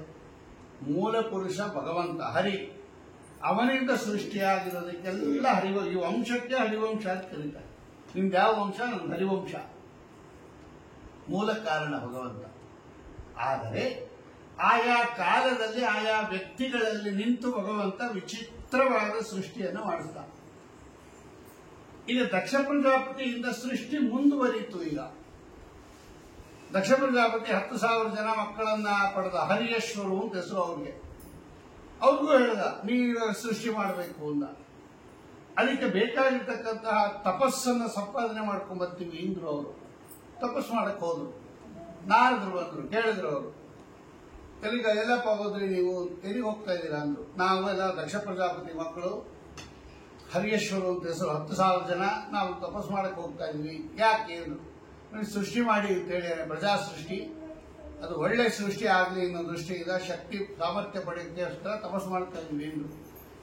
ನಾರದ್ರು ಹೇಳಿದ್ರು, ಯಾಕೆ ಸುಮ್ಮನೆ ಸಂಸಾರಕ್ಕೆ ಸಿಕ್ಕಾಕೋತೀರಾ, ಹೆಂಡತಿ ಮಕ್ಕಳು ತಾಪತ್ರಯ ಆಗುತ್ತೆ, ಪರಮಾತ್ಮನನ್ನ ಒಲಿಸ್ಕೊಂಡ್ಬಿಡ್ರಿ, ತಪಸ್ಸು ಮಾಡಿ ಅಂದ್ರು. ಎಲ್ಲ ತಪಸ್ಸು ಮಾಡಕ್ ಹೋಗ್ಬಿಟ್ರು. ಮೊದಲು ಭಗವಂತ ಗೊತ್ತಾ, ಜಗತ್ ಹೇಗಿದೆ ಗೊತ್ತಾ, ಈ ಜಗತ್ತಿನ ಪ್ರಮಾಣ ಹೇಗಿದೆ ಗೊತ್ತಾ, ಒಂದು 10 ಕೂಟ ಪ್ರಶ್ನೆಗಳು ಕೇಳ್ತಾರೆ. ಭಾಗವತದಲ್ಲಿದೆ ಅದು. ವಿಚಿತ್ರ ಕಥೆಗಳನ್ನು ಹೇಳ್ತಕ್ಕಂಥ ಹಂಸ ಯಾವುದು, ಎರಡೂ ಕಡೆ ಹರಿಯೋ ನದಿಗಳು ಯಾವುದು, ತಾನೂ ತಿರುಗ್ತಾ ತನ್ನ ಮೇಲಿರ್ತಕ್ಕಂಥವನ್ನು ತಿರುಗಿಸ್ತಾ ಇರ್ತಕ್ಕಂಥ ಚಕ್ರ ಯಾವುದು, ಒಳಗಡೆ ಹೋದ್ರೆ ವಾಪಸ್ಸು ಬರದೇ ಇರ್ತಕ್ಕಂಥ ಬಿಲ ಯಾವುದು, ಏಕಪುರುಷ ರಾಜ್ಯ ಅಂದ್ರೇನು, ವೃಷಣೀಪತಿ ಅಂದ್ರೇನು ಅಂತ ಇಷ್ಟೆಲ್ಲ ಗುಟ್ಟಾಗಿ ಪ್ರಶ್ನೆ ಕೇಳ್ಬಿಟ್ರು. ನಾರದ್ರು ಏನ್ ಗೊತ್ತಿಲ್ಲ ಅಂತ ಅವ್ರೇನು ಹೇಳಿಲ್ಲ, ಅವ್ರಿಗೆ ಗೊತ್ತಿತ್ತು. ಅವ್ರಿಗೆ ಎಲ್ಲದಕ್ಕೂ ಉತ್ತರ ಹೇಳ್ಬಿಟ್ರು ಪಟಪಟ ಅಂತ. ಇಷ್ಟೆಲ್ಲ ತಿಳ್ಕೊಂಡಿರೋ ನೀವು ಈ ಸಂಸಾರಕ್ಕೆ ಯಾಕೆ ಸಿಕ್ಕಾಕೋತೀರಾ ಹೆಂಡತಿ ಮಕ್ಕಳು ಅಂತ, ಭಗವಂತನನ್ನ ಆರಾಧನೆ ಮಾಡ್ರಿ ಅಂತ ಎಲ್ಲಾರನ್ನೂ ಸನ್ಯಾಸಿಗಳು ಮಾಡಿಬಿಟ್ರು, ಸ್ವಾಮಿಗಳಾಗ್ಬಿಟ್ರು. ಹೋಗಿ 10,000 ಜನ ಇವ್ರು ಕಾಯ್ತಾ ಇದ್ದಾರೆ, ತಪಸ್ ಮಾಡ್ಕೊಂಡ್ ಬರ್ತಾರೆ, ನನ್ನ ಮಕ್ಕಳು ಲಗ್ನ ಮಾಡಬೇಕು, ಅವರು ಸಂತಾನ ಉತ್ಪತ್ತಿ ಮಾಡ್ತಾರೆ ಅಂತ ದಕ್ಷ ಪ್ರಜಾಪತಿ ಕಾದಿದ್ದ. ಆಮೇಲೆ ಗೊತ್ತಾಯ್ತು ನಾರದರ ಉಪದೇಶದಿಂದ ಎಲ್ಲರೂ ಸನ್ಯಾಸಿಗಳಾಗ್ಬಿಟ್ಟಿದ್ದಾರೆ ಅಂತ. ಇನ್ನೇನ್ ಮಾಡೋದು ಅಂತ ಆಮೇಲೆ 1,000 ಜನ ಮಕ್ಕಳನ್ನ ಪಡೆದ, ಅವ್ರಿಗೆ ಶಬಲಾಶ್ವರು ಅಂತ ಹೆಸರು. ಅವ್ರಿಗೂ ಹಂಗೆ ಹೇಳಿದ, ಹೋಗಿ ತಪಸ್ ಮಾಡ್ಕೊಂಡ್ ಬರ್ತೀವಿ ಅಂದ್ರು. ಅವ್ರು ಬಂದ್ರು, ಅವ್ರ ಹತ್ರನೂ ನಾರದರು ಬಂದ್ರು. ನಾರದರು ಅವ್ರಿಗೂ ಹೇಳ್ತಾರೆ, ಯಾಕೆ ಹೋದ್ರಿ ಅಂದ್ರು. ಈ ಥರ ತಪಸ್ಸು ಮಾಡಕ್ಕೆ ಹೋಗಿದ್ವಿ, ಸಂತಾನ. ಅವನು ಅದೇ ಪ್ರಶ್ನೆ ಕೇಳಿದ್ರು. ಅವರು ಉತ್ತರ ಹೇಳ್ಬಿಟ್ರು, ನೋಡಿ ನಿಮ್ಮ ಅಣ್ಣಂದ್ರು ಎಷ್ಟು ಒಳ್ಳೆ ಕೆಲಸ ಮಾಡಿದ್ದಾರೆ, ಅಣ್ಣ ಯೋಗ್ಯ ಆಗಿದ್ರೆ ಅದನ್ನ ಹಿಂಬಾಲಿಸೋದು ತಮ್ಮನ ಕೆಲಸ. ನೋಡಿ ನಿಮ್ಮ ಅಣ್ಣಂದ್ರು ಎಷ್ಟು ಒಳ್ಳೆ ಕೆಲಸ ಮಾಡಿದ್ದಾರೆ, ನೀವು ಎಲ್ಲ ಸ್ವಾಮಿಗಳಾಗ್ಬಿಟ್ರಿ ಇದ್ರು. ಅವರು 1,000 ಜನ ಸ್ವಾಮಿಗಳಾಗ್ಬಿಟ್ರು. ಅವ್ರು ಹುಡುಕೊಂಡು ಹೋದವರು ವಾಪಸ್ ಬರಲೇ ಇಲ್ಲ. ಅವ್ರ ಅಣ್ಣನ ಹುಡುಕೊಂಡು ಹೋದವರು ಅವರು ಸ್ವಾಮಿಗಳಾಗ್ಬಿಟ್ರು. ಅದಕ್ಕೆ ಅವತ್ತಿಂದ ಒಂದು ನಾಣ್ಣುಡಿ ಬಂದ್ಬಿಡ್ತಂತೆ. ಈಗ ಅಣ್ಣ ತಮ್ಮಂದ್ರು ಇಬ್ರು ಇದ್ದಾಗ ಅಣ್ಣ ಕಳೆದೋದಾಗ ಅವನನ್ನ ಹುಡುಕಕ್ಕೆ ತಮ್ಮನ್ ಕಳಿಸಬಾರ್ದು, ಅವನು ಕಳೆದೋಗ್ಬಿಡ್ತಾನೆ, ಯಾರೋ ಬೇರೆಯವ್ನ ಕಳಿಸ್ಬೇಕಂತೆ ಅಂತ ನಾಣ್ಣುಡಿ ಹರಿವಂಶನೇ ಹೇಳುತ್ತೆ. ಅದು ಅಣ್ಣ ಕಳೆದೋದಾಗ ತಮ್ಮನ್ ಕಳಿಸ್ಬೇಡ್ರಿ ಹುಡುಕೋದಿಕ್ಕೆ, ಅವನು ಕಳೆದೋಗ್ಬಿಡ್ತಾನೆ, ಆಮೇಲೆ ನೀವು ಸಂತಾನನೇ ಇರೋದಿಲ್ಲ, ಬೇರೆ ಯಾರೋ ಹುಡುಗ ಕಳಿಸ್ರಿ ಅಂತ. ಆ ಹರಿಯೇಶ್ವರನ್ನ ಹುಡುಕೊಂಡು ಈ ಶಬಲಾಶ್ವರ ಹೋದ್ರು, ಇವರು ಹೊಟ್ಟೋದ್ರು. ಸಮುದ್ರದೊಳಗೆ ಹೋಗಿ ತಪಸ್ ಮಾಡಕ್ ಶುರು ಮಾಡ್ಬಿಟ್ರು. ದಕ್ಷ ಪ್ರಜಾಪತಿ ತಿರ್ಗಾ ಸುದ್ದಿ ಬಂತು ಅವನಿಗೆ, ಈ 1,000 ಜನನ್ನು ನಾರದರು ಸ್ವಾಮಿಗಳು ಮಾಡಿಬಿಟ್ರು. ಅವನಿಗೆ ಕೋಪ ಬಂದ್ಬಿಡ್ತು. ಏನ್ ನಾರದ್ರೆ ನೀವು, ನಾನು ಪ್ರಜಾಪತಿ ಇವರು ಸೃಷ್ಟಿ ಮಾಡ್ಬೇಕು ಅಂತ ನಾನು ಹುಟ್ಟಿಸೋದು, ನಾನೆಲ್ಲ ಅವ್ರ ಸಂತಾನ ಎಲ್ಲ ಸ್ವಾಮಿಗಳು ಮಾಡ್ಬಿಡೋದು. ಕೋಪ ಬಂದ್ಬಿಡ್ತಂತೆ ಅವ್ರಿಗೆ. ಯಾಕೆ ಅಂದ್ರೆ ಅಲ್ಲೊಂದು ಭಾಗವತದಲ್ಲಿ ಒಂದು ನುಡಿ ಇದೆ. ಅವ್ನಿಗೆ ಯಾಕೆ ಕೋಪ ಬಂತು? ಈಗ ನಾರದ್ರು ಮಾಡಿ ಸರಿನಾ, ದಕ್ಷ ಶಾಪ ಕೊಟ್ಟಿದ್ದು ಸರಿ? ದಕ್ಷ ಶಾಪ ಕೊಟ್ಬಿಡ್ತಾನಂತೆ ನಾರದರಿಗೆ, ನೀವು ಒಂದು ಕಡೆ ನಿಂತ್ಕೋಬೇಡಿ, ಯಾವಾಗಲೂ ಸಂಚಾರ ಮಾಡ್ತಾ ಇರಿ, ಅಲಿತಾ ಇರಿ, ನೀವು ಕೂಡ ಒಂದ್ಸಲ ತಾಯಿಯ ಗರ್ಭದಲ್ಲಿ ಬನ್ರಿ ಅಂತ. ಅವರು ಬ್ರಹ್ಮದೇವರು ಜಗ್ನಿ, ನಾರದರು ತೊಡೆಯಿಂದ ಉತ್ಪನ್ನರಾದವರು, ಬ್ರಹ್ಮದೇವರ ತೊಡೆಯಿಂದ ಉತ್ಪನ್ನರಾದವರು. ನೀವು ಒಂದ್ಸಲ ತಾಯಿ ಗರ್ಭವಾಸ ಮಾಡ್ಕೊಂಡ್ ಬನ್ನಿ ಅಂತ ಶಾಪ ಕೊಟ್ಬಿಟ್ಟಂತೆ ಅವ್ರು ದಕ್ಷ ಪ್ರಜಾಪತಿ. ಅದಕ್ಕೆ ಮುಂದೆ ಇನ್ನೊಂದು ಯುಗದಲ್ಲಿ ಅವ್ರ ತಾಯಿ ಗರ್ಭದಿಂದ ಬಂದಿದ್ದಾರೆ ನಾರದರು. ನಿಮ್ಗೆ ಗೊತ್ತಾಗುತ್ತೆ ಅಲ್ಲಿ ಹೆಂಗೆ ಕಷ್ಟ ಇದೆ ಅಂತ. ಈಗೇನೋ ತೊಡೆಯಿಂದ ಬಂದ್ಬಿಟ್ರು, ಏನ್ ತೊಂದ್ರೆ ನಿಮ್ಗೆ ಗೊತ್ತಾಗಿಲ್ಲ, ತಾಯಿ ಗರ್ಭದಲ್ಲಿ ಎಷ್ಟು ಕಡಿಮೆ ತೊಂದರೆ ಇದೆ ನಿಮ್ಗೆ ಇನ್ನೊಂದ್ಸಲ ಗೊತ್ತಾಗುತ್ತೆ, ಇನ್ನೊಂದ್ಸಲ ತಾಯಿ ಗರ್ಭದಿಂದ ಬನ್ನಿ ಇನ್ನೊಂದು ಯುಗದಲ್ಲಿ ಬಂದಿದ್ದಾರೆ ಅವರು. ಇನ್ನೊಂದು ಎಲ್ಲ ಕಡೆ ಅಲಿತಾ ಇರು, ಒಂದ್ ಕಡೆ ನಿಂತ್ಕೋಬೇಡಿ, ಸಂಚಲಶೀಲ ಅಂತ ಕರೀತಾರೆ. ಆಯ್ತು ಅಂತ ತಗೊಂಡ್ರತ್ತು. ಈ ಸಲ ಏನ್ ಮಾಡ್ದ ಇವನು ಈ ದಕ್ಷ ಅಂದ್ರೆ, ಈ ಗಂಡು ಮಕ್ಕಳನ್ನ ಪಡೆದ್ರೆ ಈ ನಾರದ್ರ ಸ್ವಾಮಿಗಳು ಮಾಡ್ಬಿಡ್ತಾರೆ ಅಂತ ಅವನು 60 ಜನ ಹೆಣ್ಮಕ್ಳನ್ನ ಪಡೆದಂತೆ. ಯಾಕಂದ್ರೆ ಆ ಕಾಲದಲ್ಲಿ ಹೆಣ್ಮಕ್ಳು ಸ್ವಾಮಿಗಳಾಗ್ತಾ ಇರಲಿಲ್ಲ. ಈಗ ಅವರು ಸ್ವಾಮಿಗಳಾಗಿದ್ದಾರೆ. ಈ ಮಾತೆ ಮಹಾದೇವಿ ನೋಡ್ರಿಲ್ಲ, ಏನು ಕೆಲಸ ಇದೆ ಅಂದ್ರೆ ತಲೆ ಕಟ್ಕೊಂಡು ವಿಭೂತಿ ಹಚ್ಕೊಂಡು ತಾವಿ ಶಾಖೆ ಹಾಕೊಂಡು ಕೂತರು. ಅದೇ ಒಂದು ಬಿಸ್ನೆಸ್. ಈಗ ಅವರು ಸ್ವಾಮಿಗಳಾಗ್ಬಿಟ್ಟಿದ್ದಾರೆ. ಆ ಕಾಲಕ್ಕೆ ಹೆಂಗಸರು ಸ್ವಾಮಿಗಳಾಗ್ತಾ ಇರಲಿಲ್ಲಂತೆ. ಇವರನ್ನ ಸನ್ಯಾಸಿ ಮಾಡಕ್ ಆಗಲ್ಲ ಅಂದ್ಬಿಟ್ಟು 60 ಜನ ಹೆಣ್ಣು ಮಕ್ಕಳನ್ನ ಪಡೆದ. ಅದರಲ್ಲಿ 27 ಜನರನ್ನ ಈ ಚಂದ್ರನಿಗೆ ಪುಟ್ಲಗ್ನ ಮಾಡದ. ಇವರೇ ಅಶ್ವಿನಿ, ಭರಣಿ, ಕೃತಿಕಾ, ರೋಹಿಣಿ, ಇವರೆಲ್ಲ ನಕ್ಷತ್ರಾಭಿಮಾನಿ ದೇವತೆಗಳು. ಆಮೇಲೆ ಅದರಲ್ಲಿ 13 ಜನರನ್ನ ಕಶ್ಯಪ ಋಷಿಗಳಿಗೆ ಪುಟ್ಲಗ್ನ ಮಾಡದ. ಆ ಕಶ್ಯಪ ಋಷಿಗಳಲ್ಲಿ 13 ಜನ ಏನಿರಲ್ಲ, ಅವರಿಂದನೇ ಈ ಜಗತ್ತು ಪೂರ್ತಿ ಏನೇನು ಪದಾರ್ಥ ನಾವಿವತ್ತು ನೋಡ್ತಾ ಇದ್ದೀವಿ, ಇದೆಲ್ಲ ಅವರಿಂದ ಉತ್ಪನ್ನರಾಗಿರ್ತಕ್ಕಂಥ. ದಿತಿ, ಅದಿತಿ, ಸುರಭಿ, ವಿನುತ, ಇರ, ಕೃಷ, ಇವತ್ತು ಏನೇನಿದೆ ಅವೆಲ್ಲ ಉತ್ಪತ್ತಿ ಆಗಿರ್ತಕ್ಕಂಥದಕ್ಕೆ ಕಶ್ಯಪ ಸಂತಾನ ಅಂತಾನೆ ಹೆಸರು. ಇವತ್ತು ಭೂಮಂಡಲದಲ್ಲಿ ನೋಡೋದೆಲ್ಲ ನಾವು ಪ್ರಾಣಿಗಳು, ಪಕ್ಷಿಗಳು, ದೈತ್ಯರು, ದೇವತೆಗಳು, ಗಂಧರ್ವರು, ರಾಕ್ಷಸರು, ದಾನವರು, ಈ ವಿಚಿತ್ರ ಪ್ರಾಣಿಗಳು, ಏನೇನು ಪ್ರಾಣಿಗಳು ಎಲ್ಲ ನೋಡ್ತಾ ಇದೀವಿ. ಹುಲ್ಲು, ಲಾನ್ ಅಂತ ಕರಿತೀವಲ್ಲ, ಲಾನು, ಗಿಡ, ಮರ, ಬಳ್ಳಿ, ಎಲ್ಲ ಹಸು, ಕರು, ಎಮ್ಮೆ, ಏನೇನು ಪ್ರಾಣಿ ಪಕ್ಷಿಗಳನ್ನ ಇವತ್ತು ನಾವು ನೋಡ್ತಾ ಇದ್ದೀವಿ. ಎಲ್ಲ ಕಶ್ಯಪರ ಪತ್ನಿಯಿಂದ, ನಾಗಗಳು, ವಿನುತ, ಕದ್ರು, ಇವರೆಲ್ಲ 13 ಜನ ಕಶ್ಯಪರ ಹೆಂಡತಿಯಿಂದ ಉತ್ಪನ್ನರಾದರು.